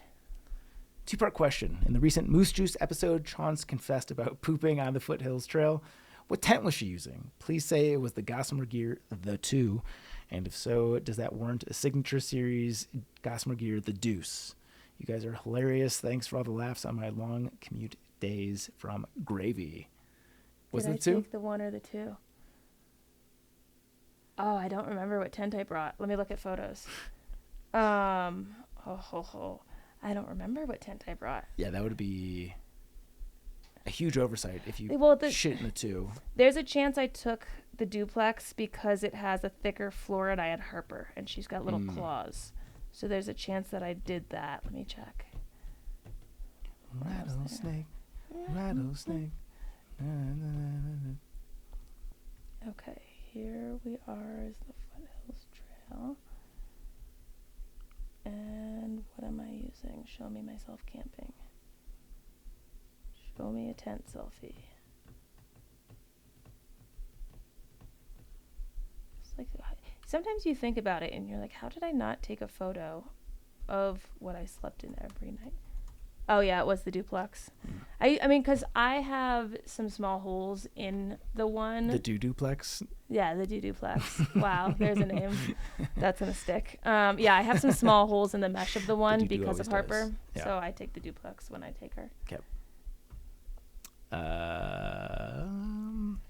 Thank you to Grave. If you guys want to have your mailbag read on this podcast at the trek.co or head to backpackerradio.com. Cool. This one's from Hannah and Chris. My favorite podcast, 5 stars. I love listening to BPR while at work, dreaming of being on the trail. It helps me get through the day. My favorite guest so far is definitely Pony. Thanks for entertaining me at work, in the car, and on the trail. Winky face. We are Pony fans as well. Yes. You can do both. Not Old Greg says, awesome podcast. Loved the Foothills Trail episode. Brought back some great memories. I've learned about a ton of trails that I didn't know about from you too. And always a good laugh. Foothills Trail keeps coming up. You know what's funny is I had never heard of it or thought of it until I decided to do it, and now I see it everywhere. Yeah. Not saying like, I think it's like when you get a car. When you're looking at cars, you learn a word for the first time, and then all of a sudden it's everywhere. It's everywhere. Yeah. No, that has been a popular trail amongst trekkers since I've been paying attention, but I've always wondered how much of that is just the geographical proximity to lots of people versus it being an amazing trail. It's a nice length. It's a nice length. It's a long weather window. Few predators. That's a big one. There's a lot of things to love. Yeah. If you guys want to hear your review read on this podcast, head on over to Apple Podcasts and leave us any number of stars, just not 1, 2, 3, or 4. And we're giving Backpacker Radio stickers to those who leave reviews. Just send us a screenshot of your review and email us at the podcast. It's getting late. We've been doing this for a long time. Podcast at thetrek.co, and we'll get you a sticker. Thank you to Helinox for being title sponsor. Recently got to enjoy their sunset chair yet again. We had folks over for the 4th of July, and that was... Anytime somebody was sitting in that chair and they got up to go to the bathroom or go play Can Jam or whatever it might be, I would sneakily find my way back into it. It is the most comfortable of the camping chairs that we've got. The Chair Zero is also a very popular one. Chance owns that, and it's Chance sized. It's the best backpacking chair on the market, just a hair over 1 pound. If you want to backpack and not have to sit on rocks or a bear canister or other uncomfortable things, check out the Chair Zero. It is the best-selling backpacking chair for a reason. Yeah, you're talking about specific things, so I'll talk about something different, which is the quality. I have used their chairs for over a decade, and not like I've cycled through different chairs for over a decade. I have used the same chair since I got my first actual chair that you'd take camping, back in when I first got to Colorado, or when I was still working at the camp, early 2010s. And it looks the exact same as it did. And I'm not someone who technically babies my gear, especially if it's something that I just keep in the car and let other people use. And that's definitely what this is. It is something I keep in the car and let other people use. And it has never broken, which is surprising because all the little pieces just like snap together. And it's never had any issues. And it looks just as good as it did year one. And I think that's kind of impressive for over a decade of use. And you've gotten to use the table too. Yes, and the table was cool because it was surprisingly sturdy. I thought when it came in the little case that because it was a soft top, it would be a soft table to put things on, and I worried about cups. And we have had open cups on the table, no spillage. It is a good size. It's easy to put up. It's easy to take down. And yeah, I was impressed with it for not being a hard top table. It held liquids. Yeah, would make for a great makeshift Trail Magic experience. If you guys want to save 20% off your next Helinox purchase, use our code, which is, I have it here, Backpacker20 at checkout to save 20%. It's a good deal.